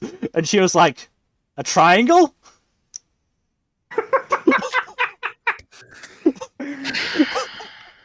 Fucking dumbass. Yeah, it's so funny. As said, I was losing my shit, and I think this is all in one fucking day. Oh, what? I think I'm not sure. Also, there was a kaiju reference. A kaiju reference? Yeah, like throughout the episode, they were just Okay, like changing Sekine's art style so many times when she reacted, and one of them was kaiji. Okay, well, as if you hadn't already convinced me. Now I Yeah. have to watch this. No, I Yep. just having so much fun with that. No, this sounds like a great time. I'll absolutely watch this. So funny. I could use another good, funny show after Yeah. Teppen. Yeah. No, I would definitely say this is currently in the vein of Teffen. Also, That's what I wanted to hear. Yeah. Fantastic. Also, the fact that because of her size, Rika is having to play like the cutesy innocent type. But she's doing it badly because she's an alien colonel. Like she apparently uses some outdated slang that the subtitles translated as bee's knees, and they were like, Oh, "What the fuck? great. What the fuck are you talking about?" I thought I was using the right colloquialism. You were. It was just from the wrong era. Oh god, nice. Oh yeah. One of the things, Tsubasa was like, "Okay, maybe it's not terrible I'm being forced into an all-girls school. You know, maybe I can have some fun, sexy adventures." Then he realized, like, "Oh, I like sexy older women," and looks at their friends and just like, "Yeah, this isn't that. Wow. This is not that." Yeah, no, I absolutely adored this premiere, and I'm so looking forward to next week. Okay. But moving on to a premiere that was nowhere near as fucking good. Love Flops. Have fun with this God. number. This sucked. Like this is actually awful. So, well, but while you're thinking about what to say, I'll just go through the Anifem content warnings. No, absolutely. Please do. That'll set the tone. Street harassment and sexual assault played for laughs. Mm-hmm. Gag involving implied bestiality, fan service, and victim blaming. Yeah. Lovely. Yeah, that indeed all happened. And there appears one of the pictures they've used appears to be a girl diving at a guy crotch first. Yeah. The hell? Yeah, that yeah, characters do fall in this show in a way that really doesn't work with physics or gravity or anything like that. So, yeah, this is like the first half of this premiere was like every garbage harem cliche just all mashed into like the first like 12 minutes. Like it was just like dude runs past a corner, crashes into a girl. Somehow her panties fall off. I don't know how that's possible. Yeah, I don't know. No, not only do they fall off, like she doesn't even notice they're gone. They just like completely fall off her. He finds it after she runs off. And it's like, "Oh, what the hell?" Yeah. So basically the premise of this is that this basically normal boring harem protagonist has just harem shenanigans happen to him. The only mildly interesting thing about it is that it takes place like kind of in the future, but not really. He toasts his banana. I don't. He toasts. Yeah. I don't know. Like in the first segment when he's getting ready for school, he prepares his toast and he puts a banana into the toaster and he eats the toasted banana. I don't know why. Future. Yeah, future. Yes. Yeah. So I don't know what the future stuff has to do with anything, but it does take place somewhat in the future. So there is that. But yes, there was that first encounter I mentioned. What was the second one? I think the second one was on the train where, and we find this out later. This was with his teacher. Yeah, it is an empty train. His teacher runs onto the train because she's about to miss it. For whatever reason, even though there's like empty seats everywhere, she just sits right next to him. Dozes off, uses him as a pillow. He's like, okay, this is not okay, and he tries to get up. He somehow falls on top of her and grabs both of her breasts, and then she wakes up a little bit. She's only like half awake, and she like instinctively kicks the shit out of him. And then he just runs off, and she's like, "What just happened?" And yeah. Next, he runs down the steps. He's like, "Okay, nothing bad happened." And then this girl runs down the steps. She trips, falls, and then somehow, yeah, she plants her crotch in his face. Yeah. Yeah. And that's pretty, yeah. So basically, yeah, the first half of this episode is basically all of that. And the second half is just him dealing with the aftermath of that because all these girls hate him now. Except for one who's like, well, maybe this wasn't all his fault. And for some reason, we find out at the end, she confesses to him. She had 2 interactions with this young man. I don't, and both of them were incredibly awkward. And also, like, this is the girl who lost her panties. So, and the wind blows while she's making her confession. So her bare crotch is just, he can see it quite clearly. So, yeah. Okay, I'm looking up right now. Apparently, the manga is even raunchier somehow. What? If that's possible. How? I mean, I guess there would probably be actual nudity. There's a full-on butt shot. Oh, okay, yeah. There wasn't really much like that in this premiere. Like, for some reason, there wasn't much actual, like... You couldn't really see much, so... That's right, this is done by Passione. Oh, yeah. Passione. Yeah. Doing trashy, edgy since time immemorial. Yeah. Sometimes it's good, most of the time it's not. Yes. As much as I am a little bit curious as to why this girl fell in love with this idiot, I'm not watching more because this show is bad. Do not blame you. Yeah, I don't blame you. I mean, it's weird how this kind of just makes a certain other romantic comedy that we'll get to later just look so much better. Because I watched these two back to back, and and that show felt like a breath of fresh air. So Jesus. yeah, this show is bad. It's just bad. I'm not touching it again. Moving on. Moving on then to management of a novice alchemist. This show is actually quite pleasant. Also, Nmbr, did you get the vibe that the main character's teacher and her quote unquote roommate were totally banging? Yes. Yeah. A little bit, yeah. Yeah, I got the vibe that they were playing. Yeah. I figured. But yeah, this was a delight. This is a fun time. Yeah, it's mostly just set up so far. We haven't gotten to the actual of things yet. Because this girl just preparing for her alchemist exam to fulfill her dream of owning a shop after her two parents were killed by bandits. Flashback is actually surprisingly dark. Yeah, they just okay, we're They gonna go murder make a her parents delivery.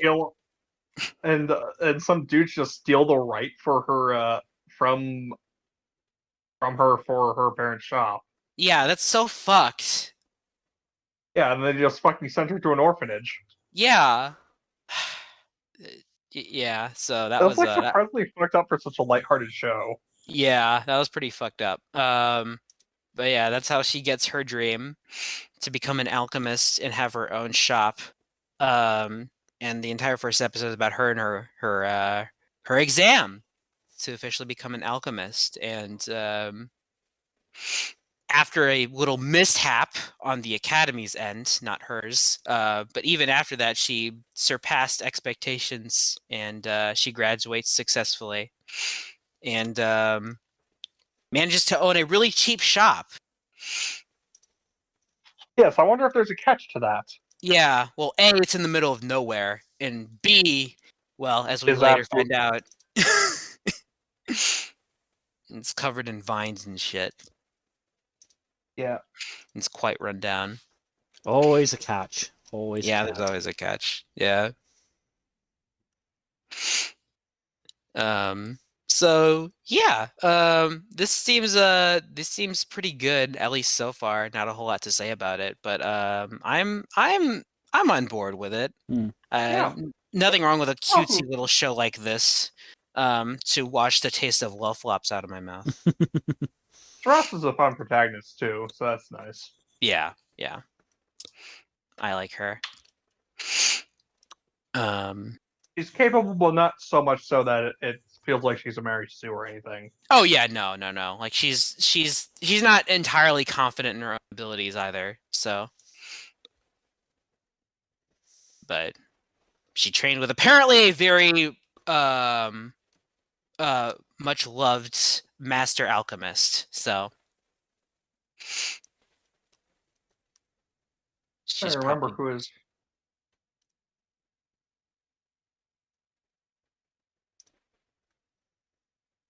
I mean, But, the studio is Engi, who mhm. has a mixed track record at best.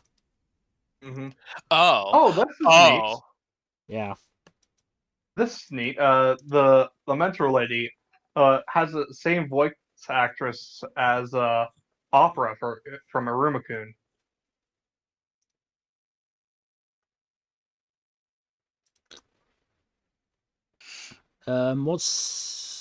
What's the name? That would be Mitsuki Saiga. Ah. Looking in the exact wrong place then.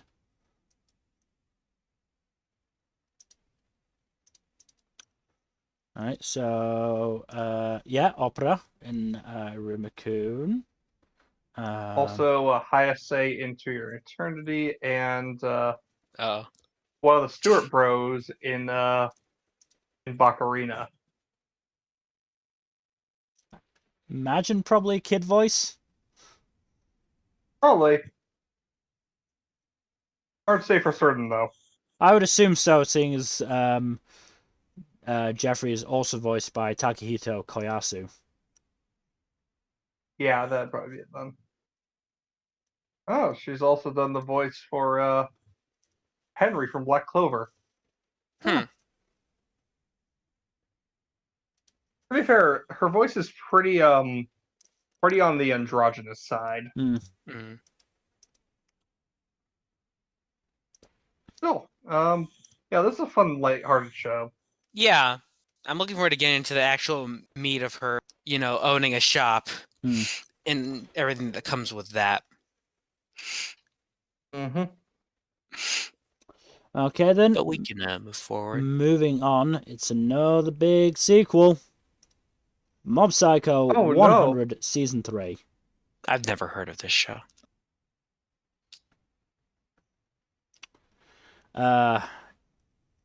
So first things first, the opening. I'm kind of It's disappointed. a banger, but it's not as much of a banger as 99.9 in my opinion. I put them on the same level. I don't know. Parts of it felt like a regular anime's OP. It's possible I just have such high standard for mob OPs at this point. Yeah. Mob always has good OPs, to be Yeah. fair. Yeah.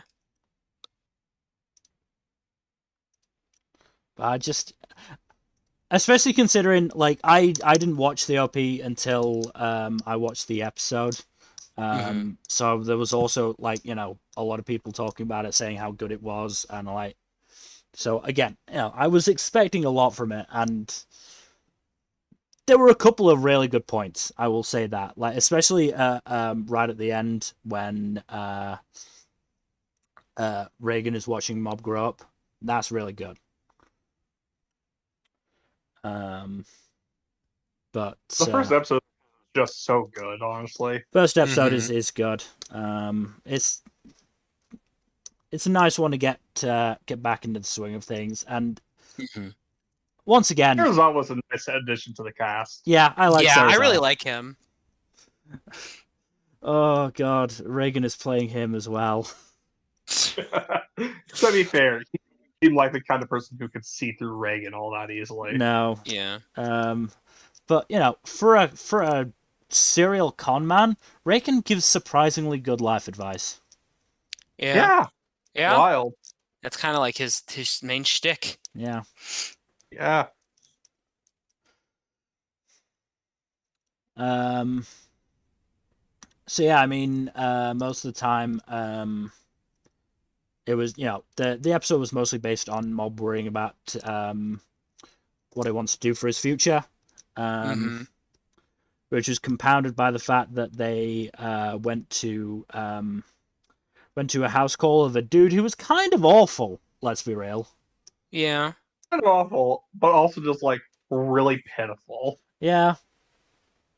But probably one of the worst people for Mob to be talking to at that stage. Yeah. Certainly got in his head a lot. And then Mob just fucking leaves despite his shift not being over. Yeah, he just walks out. Also, I'm not 100% sure Reagan was joking at the start when he was assuming that Mob will work for him forever. Not 100% sure. Yeah. I'm glad he backwalked that a little bit. Yeah, but, I'm glad he did, but like I was like, Reagan's assuming Mob's gonna work for him forever, right? Yep, called that. Look, Reagan may be the winner of both best Dilf and best Twink awards, but that doesn't mean he's a good person. The other thing that I made note of is, did Ritsu really suggest putting his socially anxious brother on a stage in front of people? Oh, Ritsu. That's Ritsu. optimistic at best.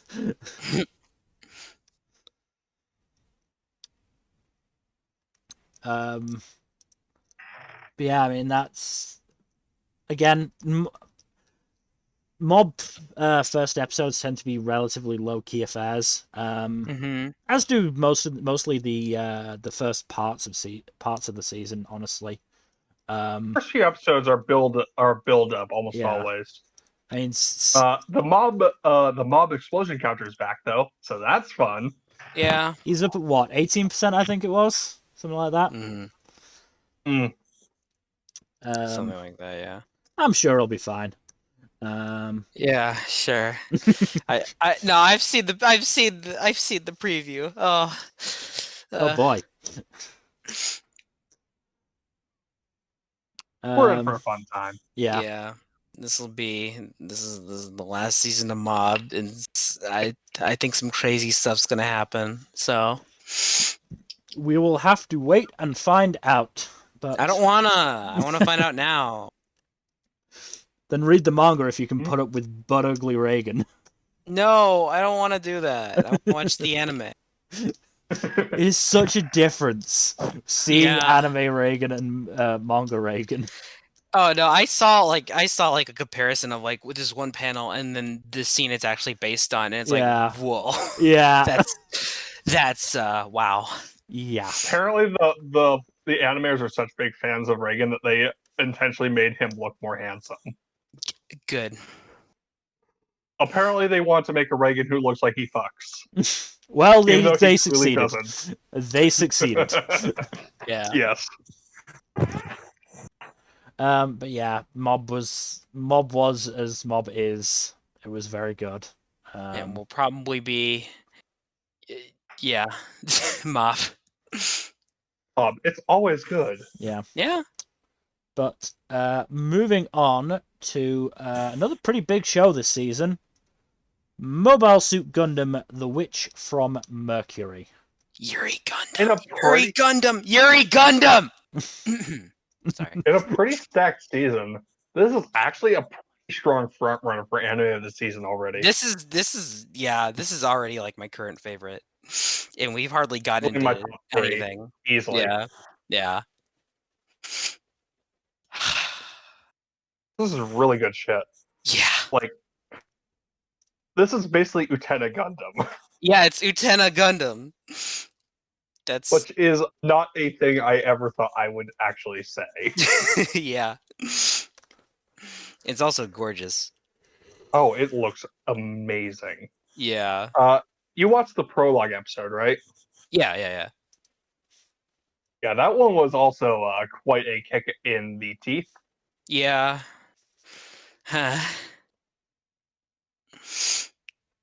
That was yeah, I watched that like way back when that was first revealed. But yeah, that was a lot. And Mhm. the first episode was mostly like, I mean, I wouldn't say lighthearted, but a lot more chill compared to that. Yeah, it's really fun. Yeah.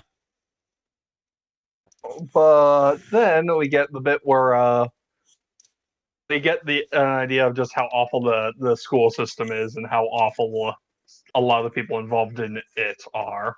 Yeah. Including Miriam's absolute shitbag of a dad. Yeah, he's actually the worst, and he doesn't even follow his own rules apparently. So No, she yeah, straight up calls him out as being a hypocrite. yeah.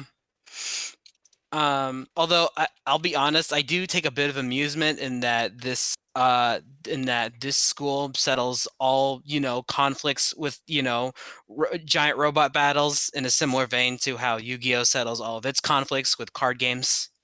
That's fun. Yes, it is actually great. Yeah. Yeah. I am glad that Soletta and Spacewise have a great dynamic. Space Wise. Yeah. It's what she is. Yeah, she is Space Wise. Yeah. Now that Like, you, it's not a 1-to-1, but it's very close comparison. yeah, now that you mention it. Look, there's even like the fantastical racism in this too. Yeah. Yeah, they're both delightful. She's not even aware that she is piloting a Gundam, which is interesting. Yeah. Also, love that bit where Miriam's like, you do realize that people can get gay married, right? You do realize it's not just a straight thing, right? Yeah, it's fairly progressive here. So, two things I've noticed on the Mal page. First, it had a prologue episode. Yeah. Yep. Back in We July. mentioned that briefly. Yeah. And second, it's got it's split core. Yeah. Got a second is core both coming good in and spring. also sucks. Yeah. It's weird because I think this is the first mainline, the first major Gundam series to be split core. Yeah. Don't worry. Your Yuri fix will be given to you by Birdie Wing in winter. Yes, Yeah. yes, that's right. Oh, thank goodness. Yeah, this has an interesting cast and some really fun characters. Yeah. Absolutely love the dynamic between the two leads. Mm-hmm. They're great. Trying to I just want to know what Miriam's father's deal is. Like, why is he like this? Why is he just an asshole in every regard, like with everything? Clearly, he has a tragic past that justifies all the awful things he does. No, absolutely not. No. His wife's probably dead. Probably. Yeah. Won't justify shit though. No, but that's I'm taking a shot in the dark here. That's what I'm guessing it is. Yeah. I don't know. I get real big control freak vibes from this guy. Yeah. He wants to control everything because he couldn't keep his wife from getting killed. Hmm. I don't know. He's an asshole. Yeah. Absolute dickhead. Yeah. And also his beard is shitty too. Yeah. Are you just gonna keep roasting this guy, or? I mean, he's such an asshole. It's easy, but yeah. The supporting cast is also pretty fun. Oh yeah, I just want to know more about them. They're all interesting though. Yeah, like they all seem to be pretty complex and have a lot of backstory to them. So looking forward to that in more detail as the series goes on. Yeah, it's hard to get a read on most of them.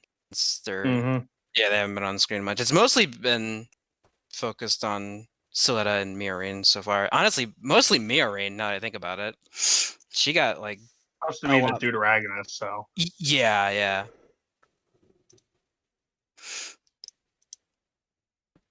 Also, the masked lady, she's Soletta's. Oh, absolutely! It's the same. Yeah. She has the same prosthetic and everything. Yeah. I figured it's, but yeah. Also, they have the same voice actress. Oh, okay. Then yeah, no, absolutely. That bit I wasn't aware of, but yeah, yeah. I figured as much.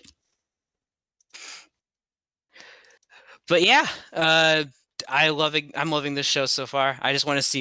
I'm happy that the next episode's going to start with a robot fight. That's all I want to. That's great. Yeah, I love that shit. I didn't realize the voice actress also voices Inkarmat. That's neat. Oh, okay. Let me see. And she voiced that one creepy religious lady in what is it called? Genius Prince. Oh yeah.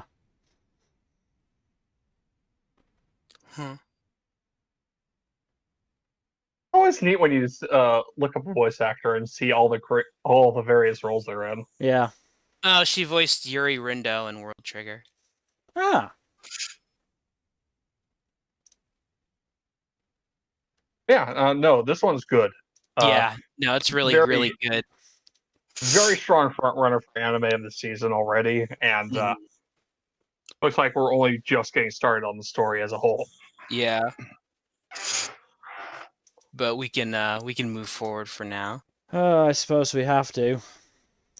Up next. Up next. More than a married couple, but not lovers. Jesus fucking Christ. Was this not fun? No. Terrible. I mean, the general concept, when I read the summary, I thought it was that, weird thing that schools sometimes do, certainly in media. I'm not sure if it ever actually happens, where they assign a fake baby to a pair, and they have to look after it and be parents to it. No, there's no baby. They just randomly picked male and female students, shoved them in an apartment, and said, "Act like you're married." Why? I don't know. Okay. Also, that sounds like some heteronormative bullshit. Oh no! Don't worry. I opened my notes with "damn heteronormativity." Because again, when I first saw this show on Mal, I was like, "Oh, this could be really cool if this is Yuri. Nope, not Yuri. Incredibly heteronormative. Incredibly so. I'm reading this synopsis. What the fuck? Yeah. What is this? I should also point out that Idiocy. in these apartments that they're living in, the bedrooms have a fingerprint system,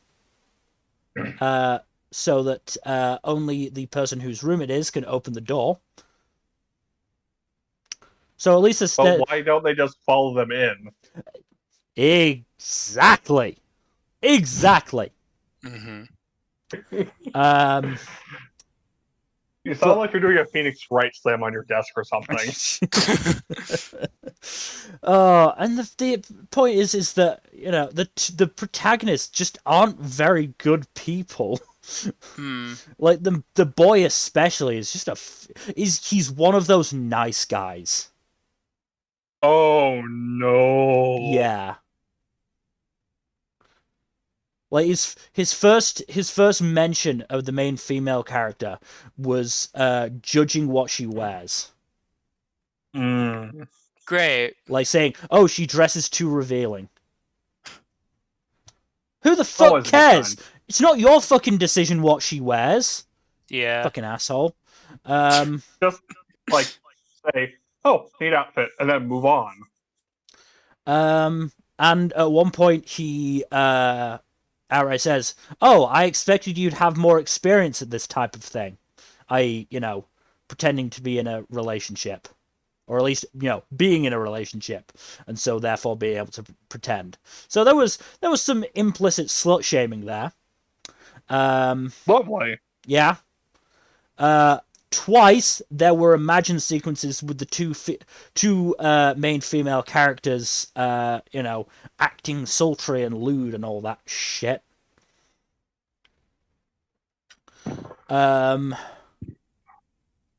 Like, look, no one's gonna fault a teenager for being horny, but this does not sound like that. Yeah. It sounds like sketchy ass behavior. well, again, you know, the point is that, you know, he judges Watanabe for, you know, having a short skirt and revealing shirt and, you know, saying that, oh, I'd expect you have experience with the relationships. And then he fucking, you know, fantasizes about her. Bruh. Yeah. Dude, that's fucked up. Like, this is just terrible. And not to mention, like, at the end of the episode, they're supposed to be called in by the teacher because their points total hasn't gone up after a week. And I'm like, you shoved two people together without considering whether they get on. And you're, you know, getting on their ass about not, you know, doing better at it. No, go fuck yourself. Get to fuck. Seriously. Jesus Christ, it's bad. This whole premise sounds like it's fucked from the start. Dumb premise, Yeah. dumb premise, bad characters. I like the color palette. Yeah, that's the Water palette's neat. only good thing I've got to say about it. Only good thing I've got to say about it. It's very colorful. Very pretty looking colors. Yeah, it's frustrating. And, you know, A&N reviews are not much better, I should point out. Oh no, I'm sure. I don't they're think not. any of them is higher than the 2. Nope. So we've got 2 stars, 1.5 stars, 1 star, 1.5 stars, and more than 0, less than 2. I love it when they play around with ratings like that. Yeah, no, Yeah. It's a bad show, and I'm so fucking dropping this. Oh, I thought you were enjoying it. I thought you wanted to watch episode 2. No, unfortunately, I just don't have the time to make it to the end, I think.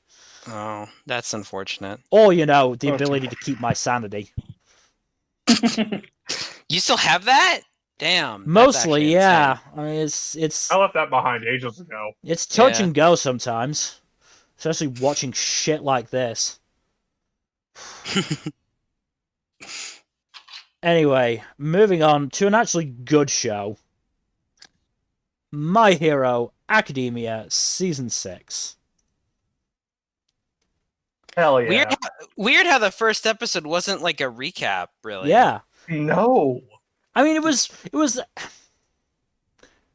not a recap in the way that, you know, previous premieres have been. Yeah. But they And there was definitely actually like, new shit, you know? there was like, definitely new shit, but they definitely, you know, because if I recall correctly, last season ended with them basically about to go on the raid. So they did pull that back a bit to show, you know, how it got set up. Hawks interacting with Twice and the rest of the Liberation Army and all that jazz.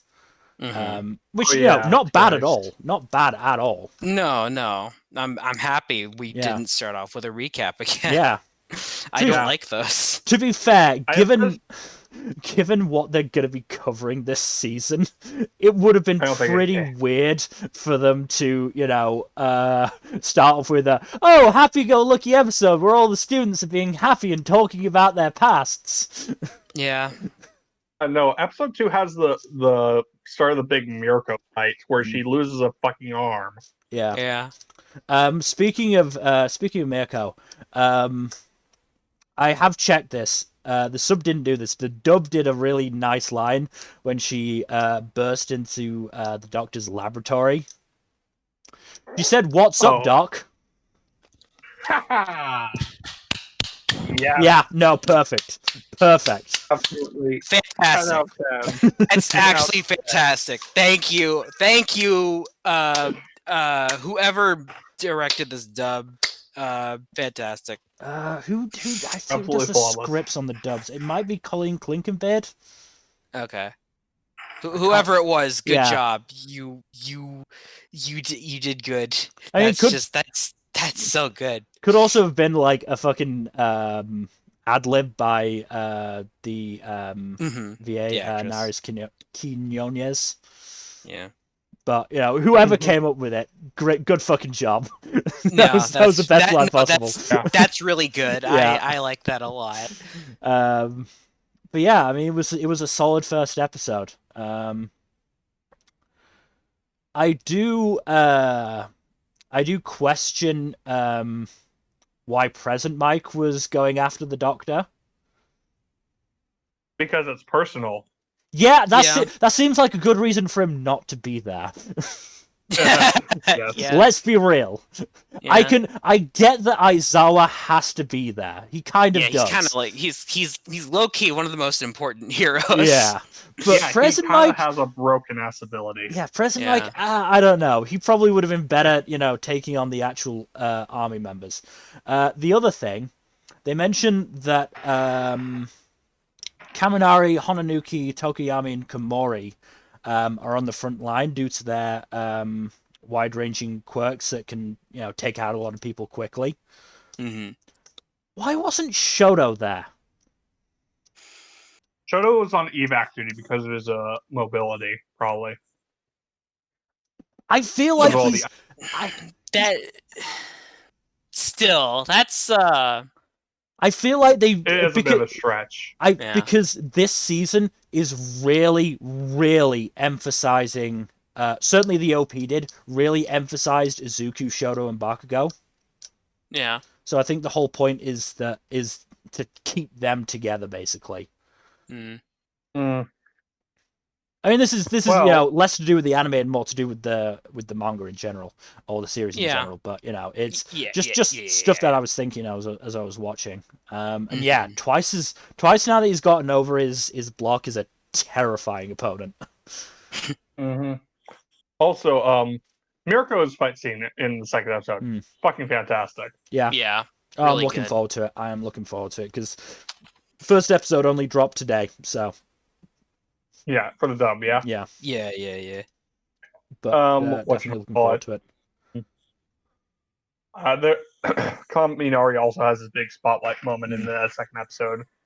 Good. Where he acts as a fucking lightning rod. Yeah. Glad to see my boy doing some work. Yep. You've seen today's episode, right, Nmbr? Yeah. Is that the episode where Tokoyami gets his showcase? Yes, and also A little the bit. Twice episode. Yeah.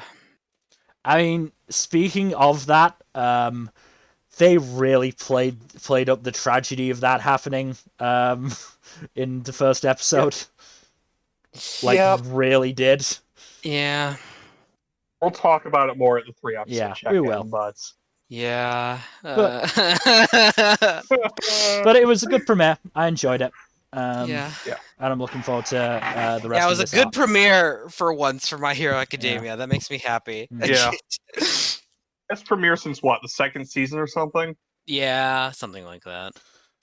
I'm hoping that with all of these big shows airing at the same time, the pressure's going to be off a little for My Hero, and people aren't going to bitch about it as much. Yeah.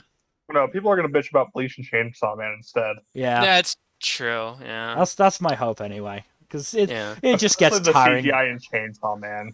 Just gets tiring seeing people bitch about My Hero's anime when it's actually pretty fucking good. Yeah, for the most part, yeah. It has its issues, but it's still a Yeah. good adaptation. Yeah, it's still a good adaptation, Mhm. Like, it's better. Lucifer and the Biscuit Hammer. Need I say more? I mean, compare it to You're hyperventilating. I'm just so upset. Okay, Yeah. I still haven't recovered. compare it to the Shonen Jump manga that were getting anime adaptations, or before then and up till it got its adaptation. Mm-hmm. This is a so much better adaptation than a lot of those. Yeah, exactly. It took Black Clover, like, I would say at least 3 calls to actually get its feet under itself and get going properly. Yeah. That's a topic for another day. I think that's about all we have to say for My Hero for the time being. So we'll move on to My Master Has No Tail. I'm sorry to hear that. Well, I can officially say another game of anime boy, girl, or in between. Oh, okay. Can definitively say girl. Oh, for who? The Master? Yes, Bunko. Okay. Yeah, no, she's definitely a girl.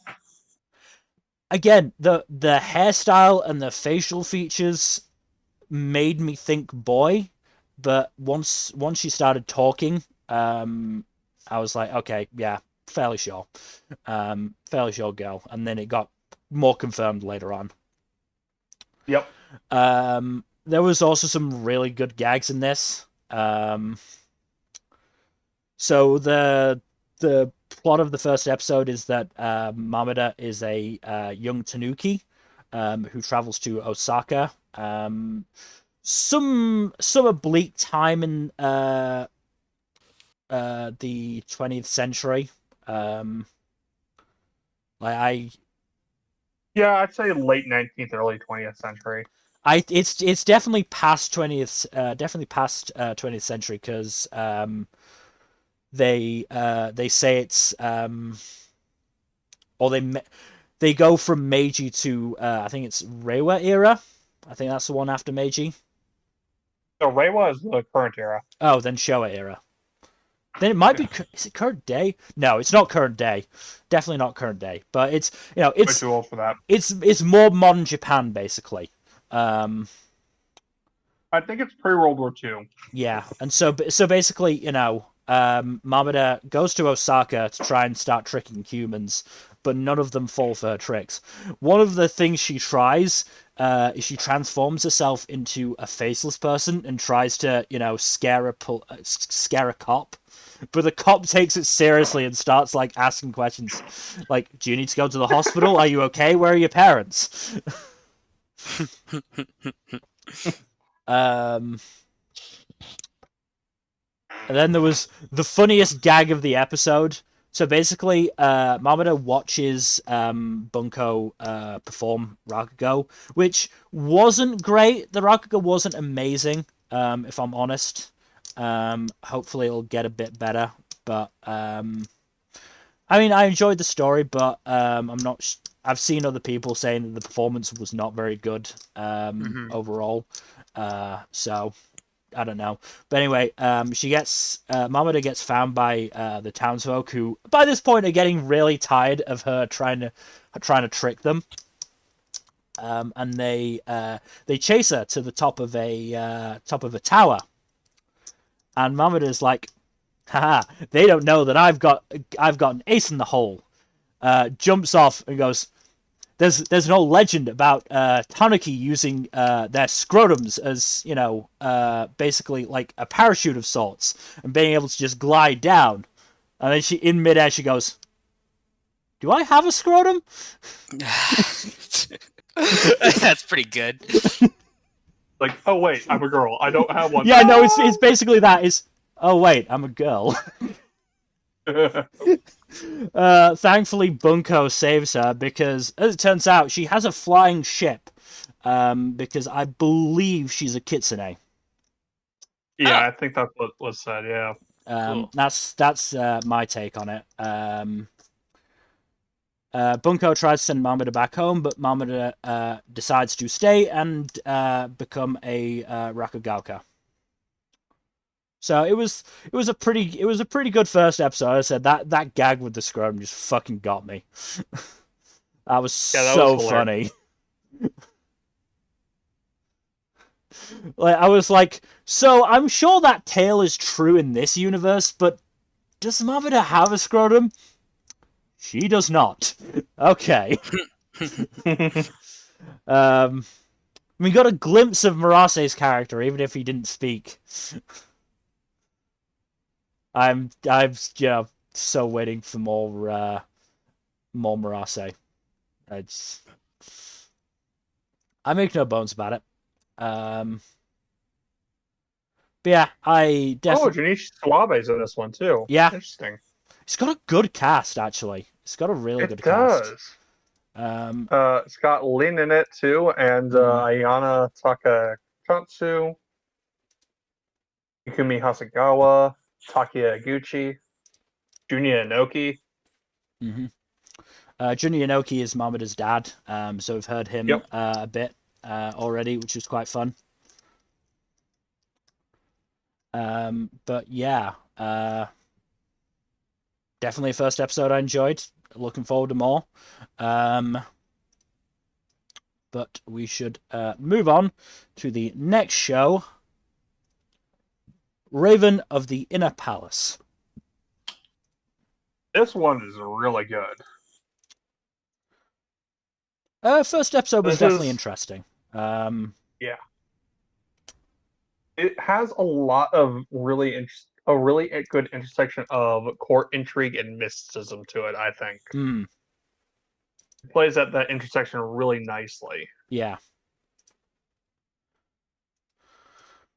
There's also just the fact that the main characters have layers as opposed to being generic isekai boys.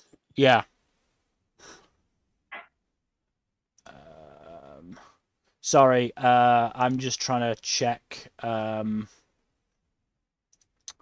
names, because obviously the names were said different in Japanese because they're read differently in Japanese. Yeah, that tends to be what happens when a Chinese series comes across.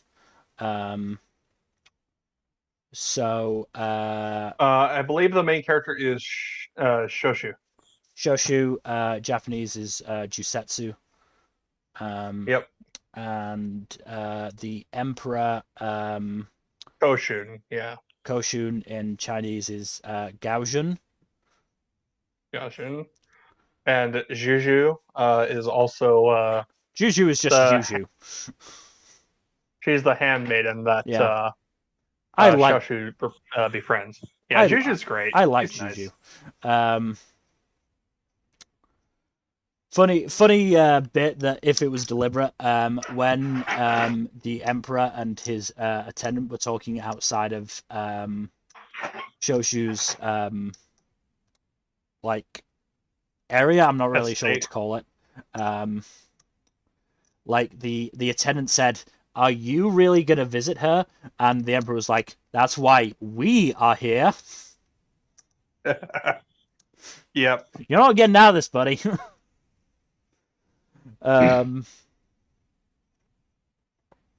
Also, Jing Jing, the monster bird with an attitude.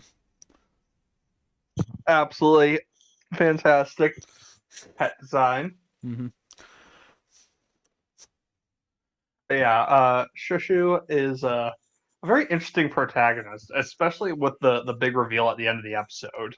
Yeah, I've been liking her so far.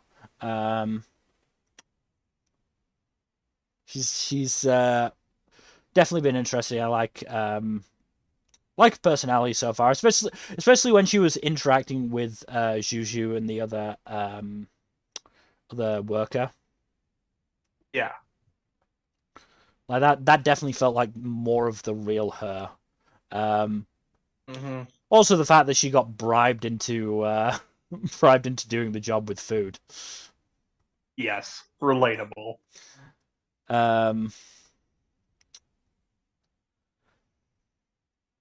Emperor, he's the honorable sort.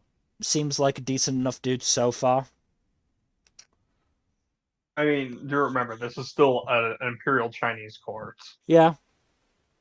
But he does seem like relatively decent by Emperor standards, at least. Yeah. I liked his nickname, the Ruined Prince. Yeah, that is a pretty metal nickname. Yeah. I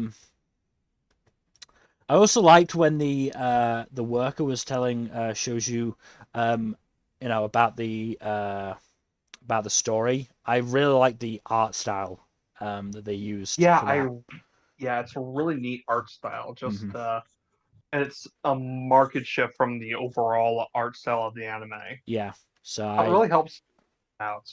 Mm-hmm. No, I definitely liked that aspect of it.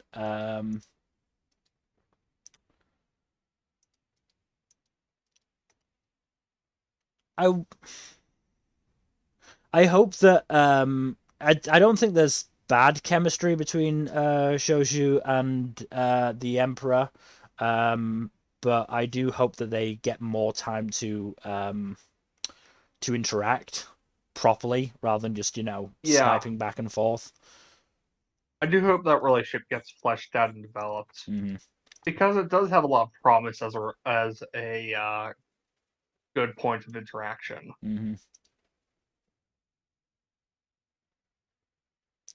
But yeah, So yeah, I'm cautiously optimistic about this. It could obviously, fuck things up.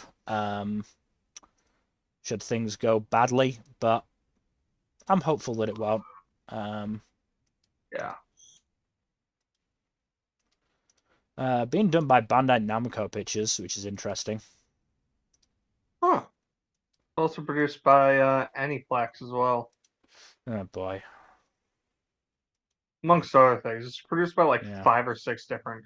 I know, groups. but I'm really not feeling positive towards Aniplex. Understandable. No. Oh, Bandai Namco also is doing Iruma-kun season 3 and Birdie Wing next season. Yeah. They're the ones that do those 2 shows, yeah. What about the staff, actually, now that I think about it?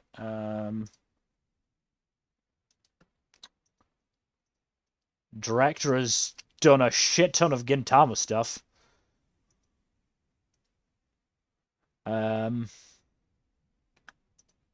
Yeah.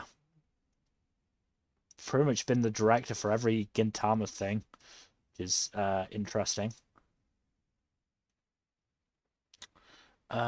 Series compositor. Hasn't done much, but what he has done has been relatively well received. Forgot a writer, doesn't look like it. So yeah, as I said, I'm cautiously optimistic about this one.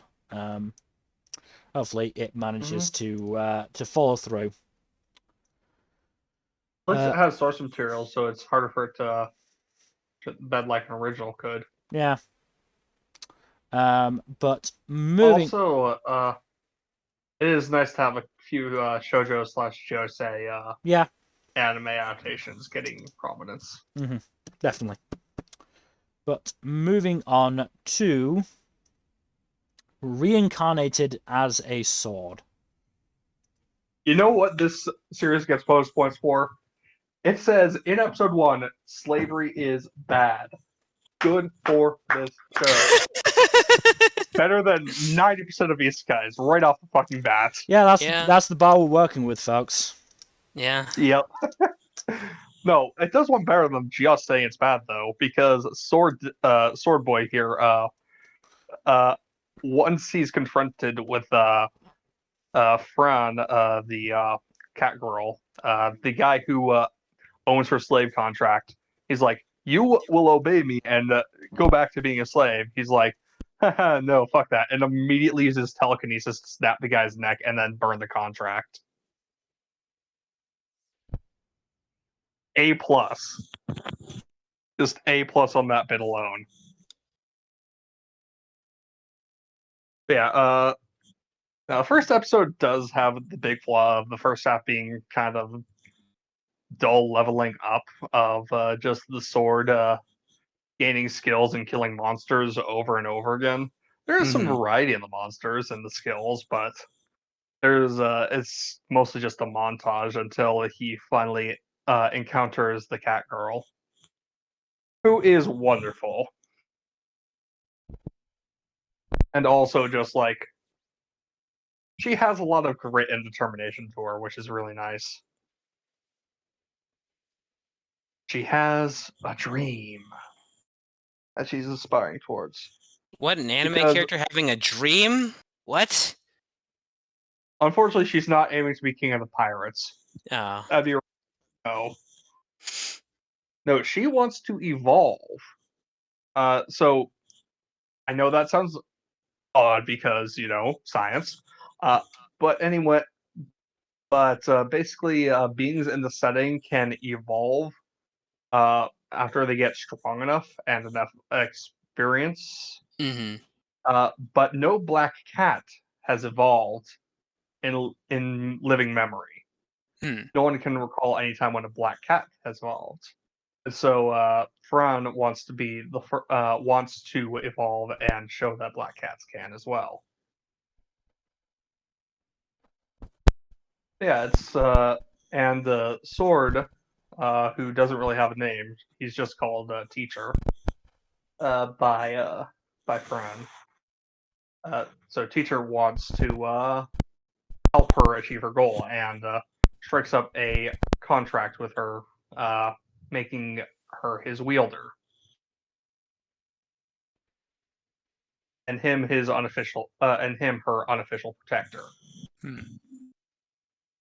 So far, the show is really fun, and also uh, there are some really neat bits where Fran is incredibly brutal towards her opponents in the fights. Like she has a big sword for her size, and she is not afraid to use said sword to her advantage. But yeah, no, this is a fun show. Honestly, like the show's very clear abhorrence towards slavery and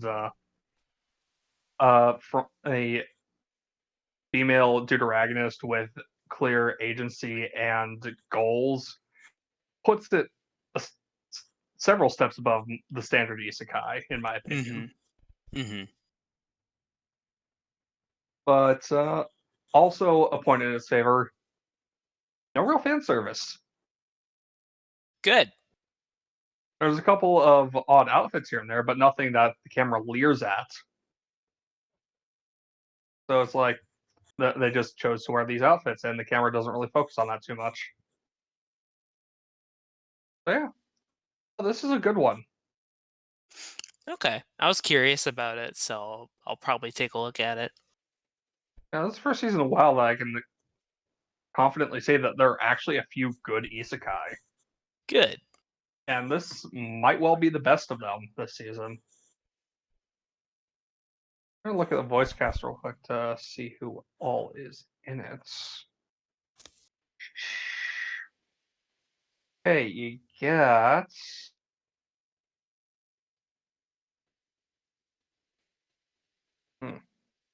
God damn it. Damn you, internet.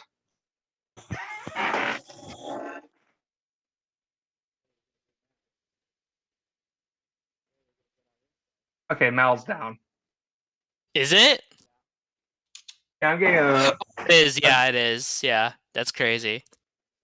That is unfortunate. Oh well. But yeah, no, this is a fun show. I'm very much enjoying it. Okay. Yeah, I'll probably take a look at it because I was curious. Yeah. But yeah, we can move on to the next show on the list, which would happen to be another I'm just kidding. Mill, are you alive? Uh-oh. Bill? Bill? Bill!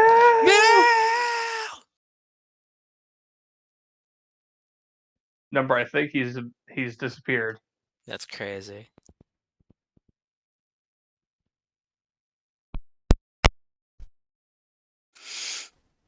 Hello? This is There awkward. we go. Oh, okay, goodness.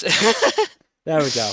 Oh, I don't know. I don't know okay. what we're at the happened. point- But this is Shinobi no Ittoki. Yeah. I was saying, when I thought you could hear me, but obviously you couldn't. The sword in Reincarnated as a Sword is voiced by Shinichiro Miki.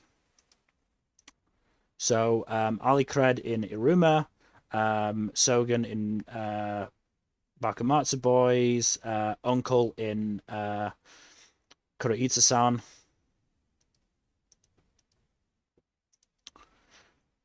So Okay. So, I like that guy. But this is Shinobi no Ittoki. This was interesting. Yeah. This is one where I felt like I was sort of hindered by knowing the overall premise, because completely cold that fucking girl who confessed to him was, An assassin, yes. yeah.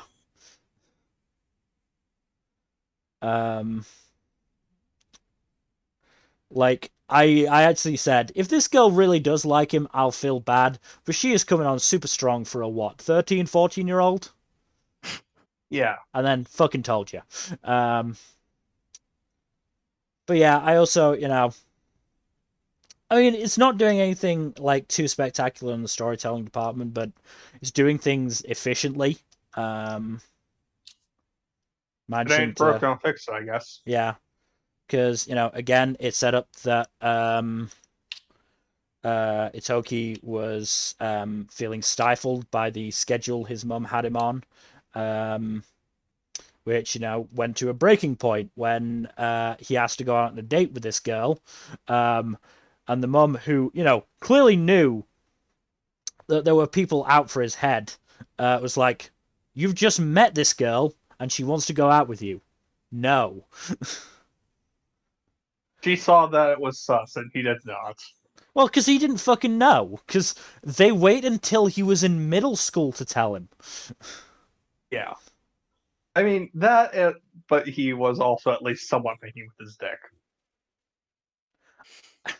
Again, I don't blame him, because, like, I don't blame him, I'm just saying. he was thinking with his dick, but it was like, he's clearly doesn't have that much of a social life. Yeah, that is true. And some relatively pretty girl just came up to him and said, "I like you, go out with me." And I'm like, fuck it, why not? Not fair. I mean, he had absolutely no idea what to do when he was actually at her house, because he fucking suggested. Uh-oh. Mill? Oh, no. God damn it.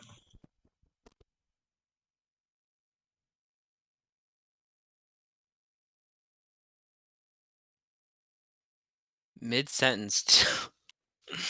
Yeah, that is a bit too funny. Yeah. And it's just the audio, too. It's not like the stream's getting cut off or anything, so it's something wrong with his headset, I think.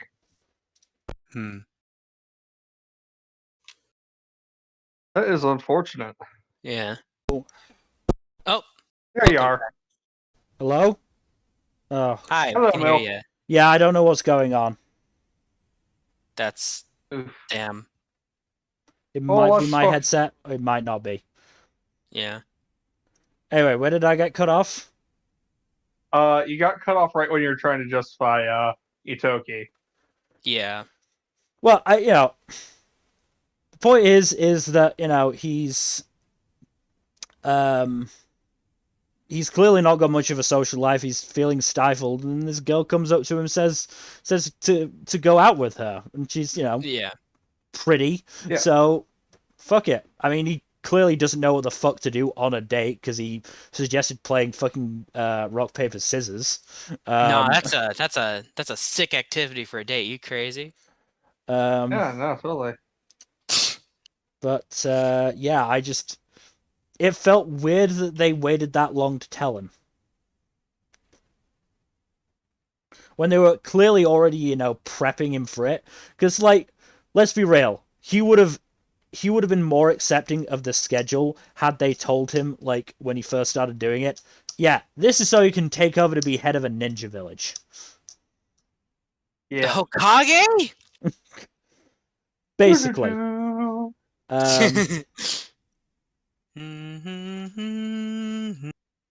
also called that the uncle was one of the ninjas, which made it weird that he just let Ittoki go off on his own. Yeah, well, I guess the implication was that he is always tacitly keeping an eye on him. I mean, he kind of wasn't. He only got there at the end. It was Kosetsu who was keeping an eye on him. Right. I don't know whether it was ever confirmed, but was that incident where that truck's front tires both, like, blew out? Was that an assassination attempt? Most likely. Because I did note that it was weird that the girl was around then. And also it was weird that both front tires going at the same time. It's kind of unlikely. Yeah, I am 90% sure that was set up. Yeah. Last two things I've got to mention for this. Damn you, Suda. At least he's played the villain this time. Fucking snuck his way in. The other thing is, they made very sure not to show the features of Ittoki's dead dad. What are the odds that he was also this Koga family's head? That could be interesting. Because they looked... I mean, as I said, we didn't get to see the features of the picture Ittoki had of his dad, but we did get to see the picture of the Koga family head. I felt like they looked sort of similar from what I could, make out. I could/should probably go back and check just to make sure. But that was just my thinking. But yeah, it was a decent enough premiere.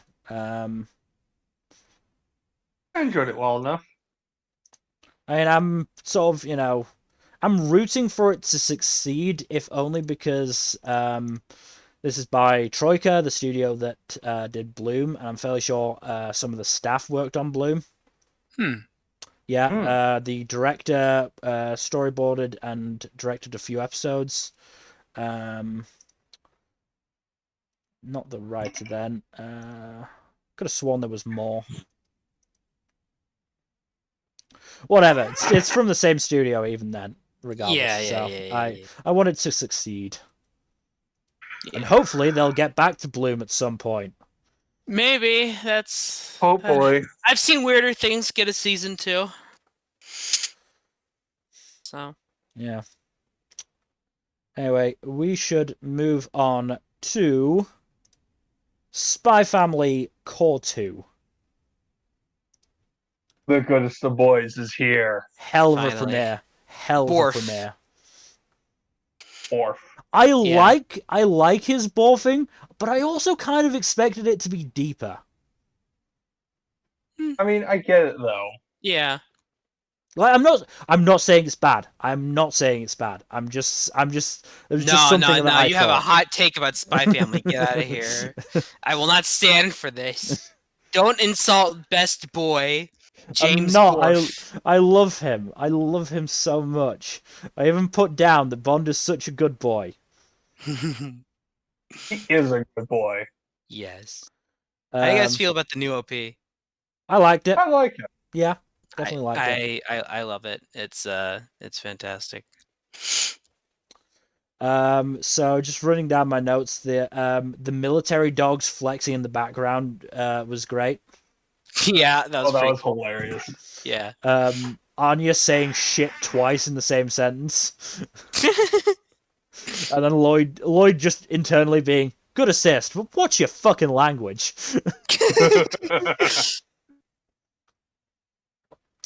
Anya's reaction to your finding the one of the small dogs cute, being it's cute even with stubby legs. Does that mean Anya's cute too? Yes, Anya. When you're jumping up to the ceiling to try and see if Anya was in the convention center, then jumping down in front of a dude and just starting pacing, and the dude just like, the fuck did I just see? And then you're Also gotta love your pinball kicking that one dude. yeah, that's what I was just about to mention. Pinballing that dude so fucking hard.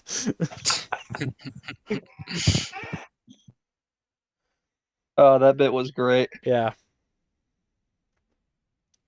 No, it was a good premiere, very good premiere, and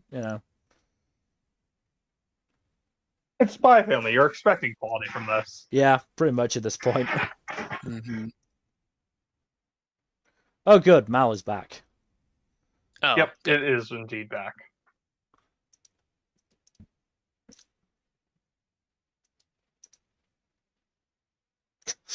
One of the themes on Mal for Spy Family is childcare. Yeah. I was just about to mention that. The whole cast does really well in this, and who's directing this? Kazuhiro Furuhashi, Yeah. who also did Dororo. Oh. Did some okay. episodes for Dororo, yeah. Was director for Mobile Suit Gundam Unicorn RE0096. He did Akira the Exile storyboard. So yes. Storyboarded some episodes here and there for a few other series as well. Mm-hmm. But yeah, no, the animation is good, the story is good, the voice acting performances are great. Yeah. It's really hard to go wrong with Spy Family. Yeah. Yeah. I mean, there's honestly like, I mean, we could go into the minutia of the episode, but there's not much more to say than just this is a really good fucking show. Yeah. Mm-hmm. This was, a good premiere. I mean, Nmbr, you mentioned the OP. I also really like the ED. Oh yeah, that's really good too. Both really good. Yeah. Because The I think, ED gives us a good idea of where this season is going to end. yeah, well, OP and ED, based on a character that shows up. Mm-hmm. I mean, it's not a bad arc to end on, honestly, as long as they get to a very certain part at the end of that arc. Mm. Yeah. You know what part I'm talking about. Yeah. And it's just more that I don't especially like that character, but yeah, Mm-hmm. it is what it Yeah. is. That's fair. Um, Far from the worst character in the series. And No. honestly, Yeah. there are no truly terrible characters in Spy Family. Yeah. Yuri pushes the line sometimes. Yeah. Yuri is pushes probably the line. bottom of the cast in terms of quality. Yeah. Yeah. Yeah. Yeah, no. It's still a good show. Oh, Yeah. absolutely, absolutely. But we should move on to another show that hasn't yet aired. To Your Eternity Season 2. The Yep, Cry hasn't aired yet. show. The very sad show. Mm. A show that made me cry way more than I'd like to admit. That'll be fun when it actually airs. Yep. You'll have fun with your depression show. Yeah. That's a plan. Yeah. I won't wait. I'm just saying. It first episode of the first season killed me, and then never really reached those heights for me. Yeah, I get it. I mean, first and last episodes of the first season were both the absolute gut wrenchers for me. Oh yeah, the last episode. That last episode hit me really hard in a personal place. Yeah. Yeah. I imagine it did the same for a lot of people. Yeah. It's also worth noting it's changing studios. Yeah, no. It's Studio Drive now, who don't have a lot under their belt, but they did do Teppen last season. Yeah. And they are also doing Uzumaki, which is interesting. Which might come out one day, maybe. They also did the third season of Konosuba. Huh. Well, no, there is no third season of Konosuba. Then they're going to do the third season of Konosuba. Yeah, apparently. I didn't realize it hadn't aired Oh no, yet. they're doing a spin-off. The spin-off for Konosuba. They're doing that and the third season. Yeah. Oh, they are? Okay, cool. Yeah. Good for them. Yeah. Rising up in the world and all that. Mm-hmm. Yeah. Oh, and this is also scheduled for 20 episodes. That's neat. Good. I'm curious to see where it'll end. Well, actually, I don't know. Read the manga? No. Yeah, I've read the manga. Never mind. I have an idea where it'll end. That's interesting. Okay. The crazy shit's gonna happen then, if I'm correct. Excellent. Yeah, it's gonna be different from what we're used to, but it's still good. It's still very good. That's always good to hear. Yeah. Always good to hear. Well, shall we move on then? Yes, we can move on to a remake of an oldie, Urusei Yatsura. So is this the rom-com you were talking about, Nmbr? Yeah. It's not bad. Yeah, it looks amazing. It looks fantastic. I'm still convinced that Stone Ocean died for I would not be surprised. Also, Yeah. the OP is bop. Yeah, the OP is fantastic. Also, love with all the manga panels. Oh yeah, it has a lot of great details. I read an analysis of it on Twitter, and yeah, it's really cool. The show itself is something I'm a bit more mixed on. Yeah, old rom-com. Yeah. OG Japanese rom-com, basically. Yeah, and Rumiko Takahashi, who, I love Ranma. I hope that gets someday. This is a bit on the side, but I still had a relative amount of fun in that first episode. Yeah, there were a few jokes that made me laugh. Yeah. After it was a piece of shit, though. Yeah, he's not as bad as I expected, weirdly enough. I suppose. Because it seems it does seem like he does genuinely care about Shinobi. Yeah, he is unfortunately a shameless lech. Yeah, he is. Yeah, pretty much. And then accidentally becoming Lum's husband. Yeah. But I suppose he deserves all the electrocutions she give him. Yeah, I'm not normally a fan of slapstick romantic comedies, with the women beating up the men, but Ataru doesn't exactly not deserve half of it. Yeah, exactly. I think that's kind of what makes it work. He's not supposed to be, the A protagonist. likable We're always, person. yeah, he's not supposed to be. We're not necessarily supposed to be rooting for him. Yeah. This is Lum's show. Let's be honest. Apparently, she wasn't planned to be a major recurring character. She was only supposed to be like a one-off or something, and Really? then Huh. just ludicrously popular. And Takahashi's like, "Well, I guess she has to be the female lead now." Yeah. I guess that makes sense considering how big the cast of this show is. Yeah. Still, I can see myself coming around on this one. Yeah, me too. I'm glad I at least gave it a chance. Apparently the voice actor who plays Ataru's father played him originally in the original show. At least that's what I heard. I haven't checked the cast yet exactly. Let me check. So Yeah. it's Toshio Furukawa in the original. Yeah. And yes, yeah. Same guy then. Yeah. Toshio And Furukawa Hiroshi is the Tamiya guy. in this one. Yeah. This guy has a long and storied career as Seiyu. Yeah, he really does. Wait. He was in Gundam! Wait. Whoa. So I'm looking at the cast list. Why is Hokuto in this? What? Okuto? Yeah. He's a parody of Kenshiro. Okay. Okay, Alright, he's literally named Hokuto. Yeah. I'm like, wait, what? Okay, yeah.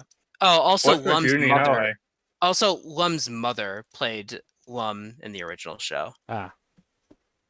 That's very clever. Yeah, no, I love it when they do fun casting shit like that. That's just good. Most of the voice cast is actually pretty good. I Yeah, don't really like Ataru's voice though. It is a bit grating on me. Yeah, I think I'll come around on it. It's not great, but I think it more or less suits him. Yeah, no, it's got a really good cast. Yeah. So the voice actress playing Lum, Sumire Uesaka, sounds like a very interesting person. She apparently is an avid fan of Russia and its history, culture, and all that sort of jazz. Okay. Developed that interest in Russia due to hearing the Soviet Union's national anthem. Okay. Has an interest in military, especially tanks. Okay. As I said, just sounds like very interesting. Yeah, that's huh. Well, That's good sad for that her. she wasn't in that one Russian vampire anime. That would have been a neat bit of Irina? Yeah, Irina. Irina. Yeah. That would have been a neat, but sadly she did not make that. Yeah.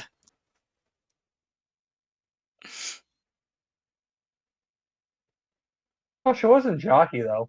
Yeah, she's been in a lot of stuff too. Oh, she's Aya Yeah, in Tonikawa. Oh, neat. Yeah, who else is in the cast? Nana Mizuki? I knew she was there somewhere.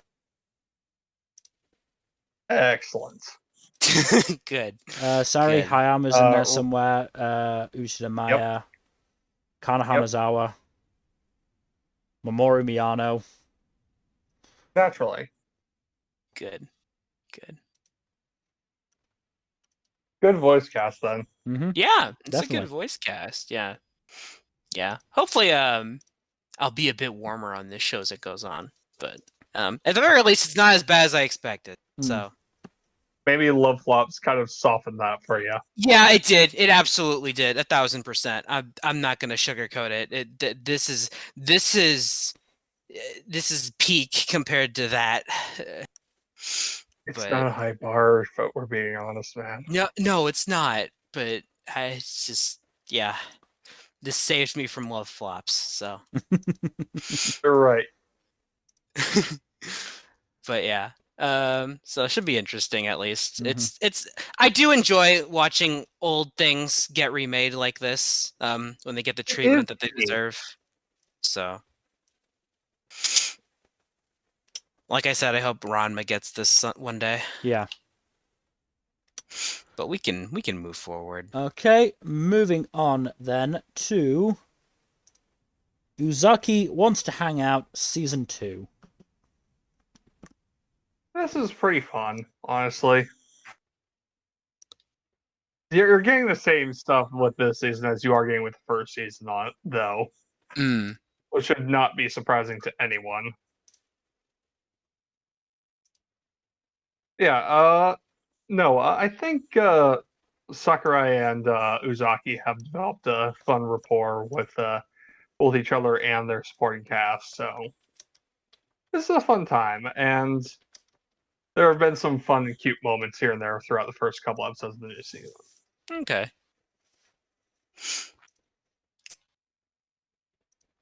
Yeah, not really much else to say about this one. Unlike a lot of the other sequels, there's nothing like really big happening in this one. Yeah. Right. You know? Mm-hmm.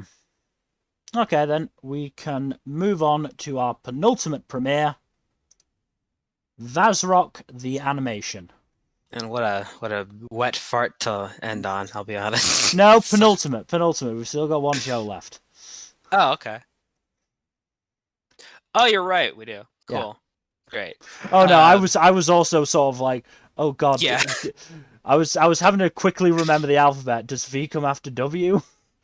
No. Okay, good. No, it comes before, thankfully, so Yeah. we don't have to end on a not very good show.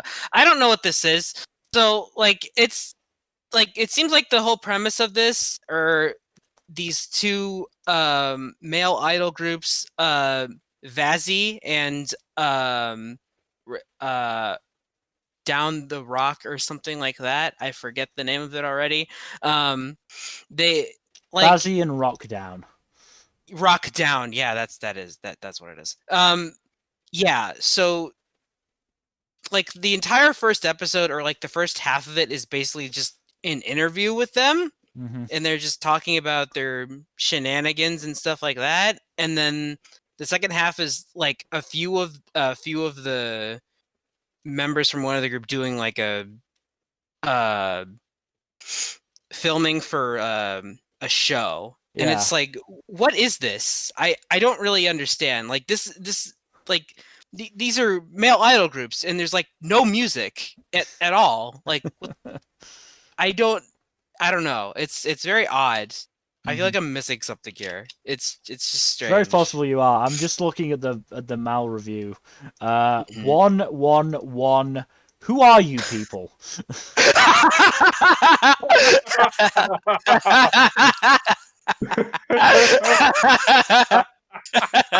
Exactly. And I didn't watch it. I skimmed episode 2. It seems like that's a lot of the same shit. So it's like, what is this? I don't understand.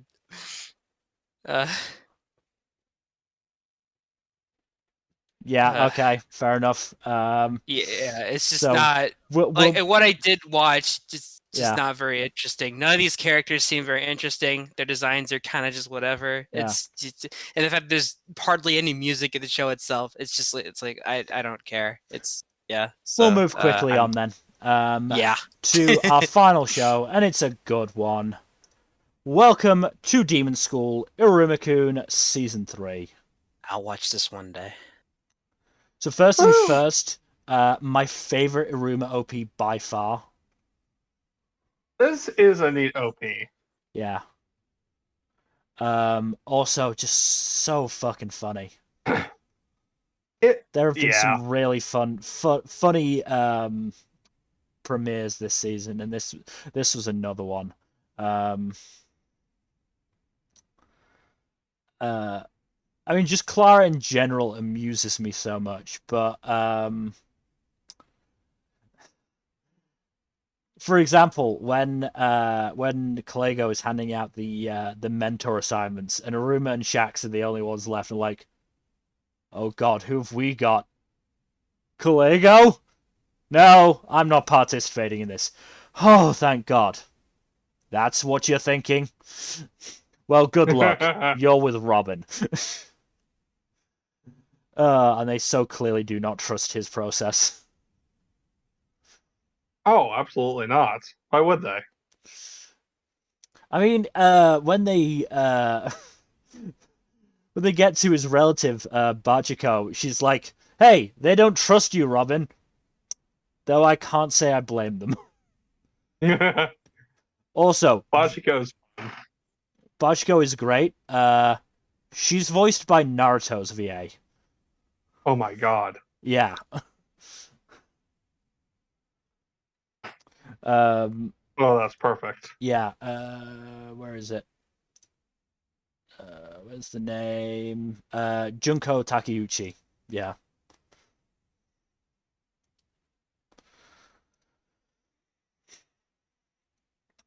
So yeah, because I checked, I was like, oh God, is this Saki from Zombieland Saga's VA? I mean, it's pretty similar. I'm yeah, not gonna lie. because she the voice definitely is one of those, Rough and tumble types. rough and tumble delinquent voices. Yeah.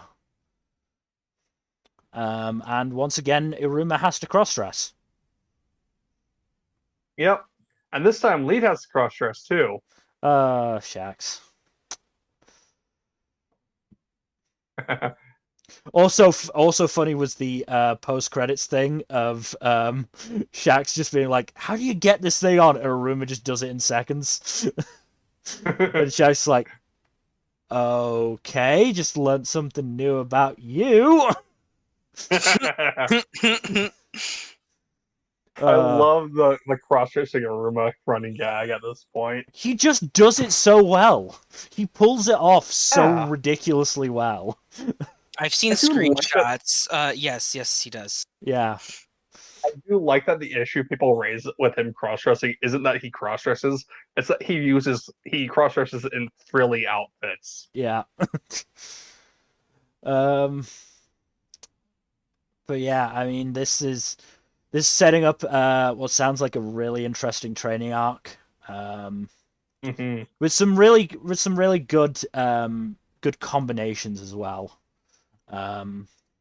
And just from the main cast, Az and Sabnok together again, that's always fun. Especially with Balam, who seems to be getting quite a bit of fun out of just knocking them around. And you've got Clara with Elisabetta. With the seduction teacher. This can only go well. Yeah. I mean, I can see Elisabetta. Clara's, I mean, just seeing, like, they did, in the OP, they have little bits of them, showing off what they've learned under their mentors. And again, just Clara trying to do it just doesn't work. She is never going to be the sultry type. She can make it work, right? Probably, right? We'll see. But yeah, I mean, it was a good first episode, good premiere, and I'm so looking forward to where the rest of this goes. Especially considering we're gonna get more of Ponytail Iruma, which is great, and he's gonna become an archer, which is also wonderful. Yeah, archers are pretty rad. Yeah, honestly, and it does actually suit him pretty well. So, yep. But yeah, I think that's about it. Unless you have anything else to say, Jack. Nope. Oh, Not bad. that's right. When they were following Robin to meet Bachiko, Shaq's bouncing along on his tail was great. That was funny, yeah.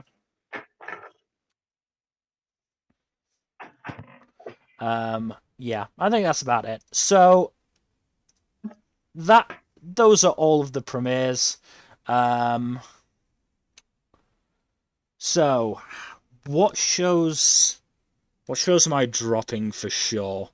Farm related skills and More Than a Married Couple, I think, are the only two that I'm gonna drop from the shows I watched for this.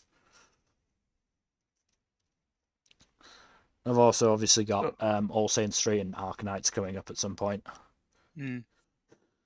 This is a loaded season. Mm-hmm. I'm dropping Vazzrock and Love Flops, obviously. I'll stick with Complex C for now. Mm-hmm. We'll see. Complex C is only a few episodes anyway, so... Yeah, it's only 4 episodes. I'll see how I feel after the second one. But, like, whatever. And the good thing is, I also don't have any carryovers, so I don't have to worry about that. To be fair, there aren't that many shows that carried over in the first place. Yeah. So what? We've got Ghost Game still going, isn't it? Mm-hmm. Yeah. Die. There's only an episode left of that. Yeah. Lucifer is still ongoing. Yes. Mm-hmm. Yeah. Obviously, One Piece. Mm-hmm. We've got the last few episodes of Shine Post. Mm-hmm. And whenever it comes back, Uncle from Another World. Mm-hmm. That won't be until mid-season, so we won't be covering that until the end of season stream. Yeah, so. But yeah, I'm just, cuts down what I have to watch. I am actually going to try and keep up this time. You said that last season. I know I did. I know I did. Not to call you out, but I'm the same way. Yeah. So I'm not gonna be too hard on you. But I absolutely want to, because especially considering, there are some of these sequels, Mob Psycho, Iruma-kun, what were the other sequels I was watching? There were 2 more. Spy Family, and what was the last one? My Hero, yeah. Those I really want to keep watching. I really want to keep watching Do It Yourself. I really want to keep watching The Little Lies. I really want to keep watching, what's another one? Bocchi.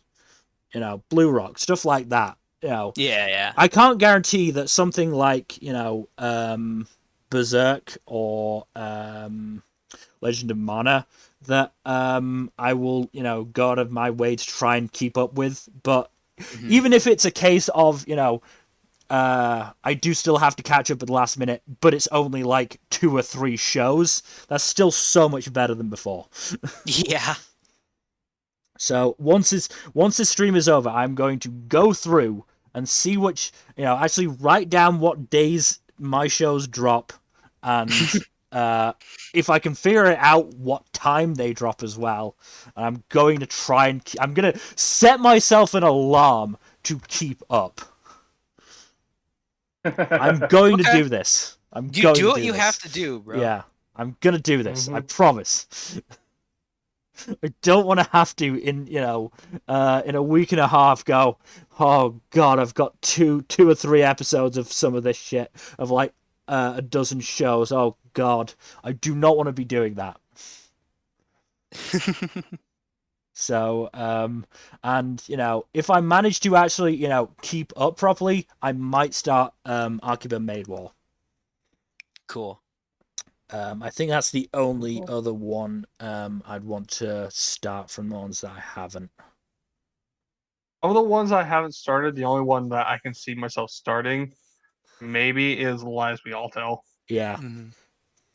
I want to check out Raven of the Inner Palace, Reincarnated as a Sword, the Villainous one, Lies We All Tell, and I think and Blue Lock and Blue, and I think that's it. You mentioned Eminence. maybe, but that was a tentative one, I think. Oh yeah, I'll hold out to hear from you on that one. Wait I'll for the pin 3-episode check-in. Yeah. I'll hold out for now. I am curious about it, but considering what else I'm gonna start watching, Yeah. I can hold out a bit. Oh, yeah, I'm dropping Beast Tamer. That's what I was dropping. Yeah. There we go. That cleans it up a little bit. That's only like 5 shows though that we've gotten rid of from this list. Yeah. Oh Well, god, we are. I'm sure we'll drop a few more. So. Well, I mean, Well, we'll be losing Die after the 3+ episode check-in. Yeah. in Complex C as well if it's only 4 episodes. Complex C Yeah, as well. yeah, that as well. Whether I drop it or not, it's only 4 episodes, so it's not going to be sticking around very long. So we'll just have to see. Obviously, Yeah. Uncle from Another World's not going to be coming in until mid-season or end of season wrap up. We'll lose Shine Post very soon as well. Yeah. But yeah, that is everything. So thank you everybody for watching. Hopefully you have enjoyed this look through the season's premieres.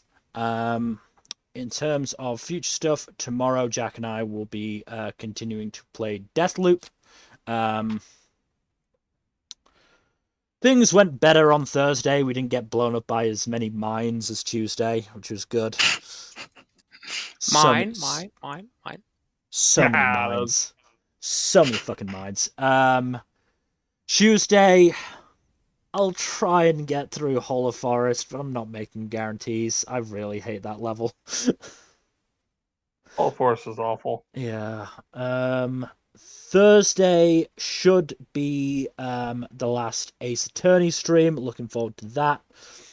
And then next Saturday, if I just quickly switch over to the podcast schedule, next Saturday we'll be discussing Gravity Falls. Oh yeah. As sort of a that's going to be our Halloween offering, which is not going to be on the Saturday before Halloween, because that's when we're doing the 3+ episode check-in. Woo! So yeah, 3+ episode check-in, 29th of October. Next week, 22nd of October, Gravity Falls. Otherwise, again, thank you everybody for watching. Please do give us a follow here on Twitch and on Twitter at storytime_net. And otherwise, we hope to see you tomorrow for more Deathloop. Good night. Bye-bye. Later.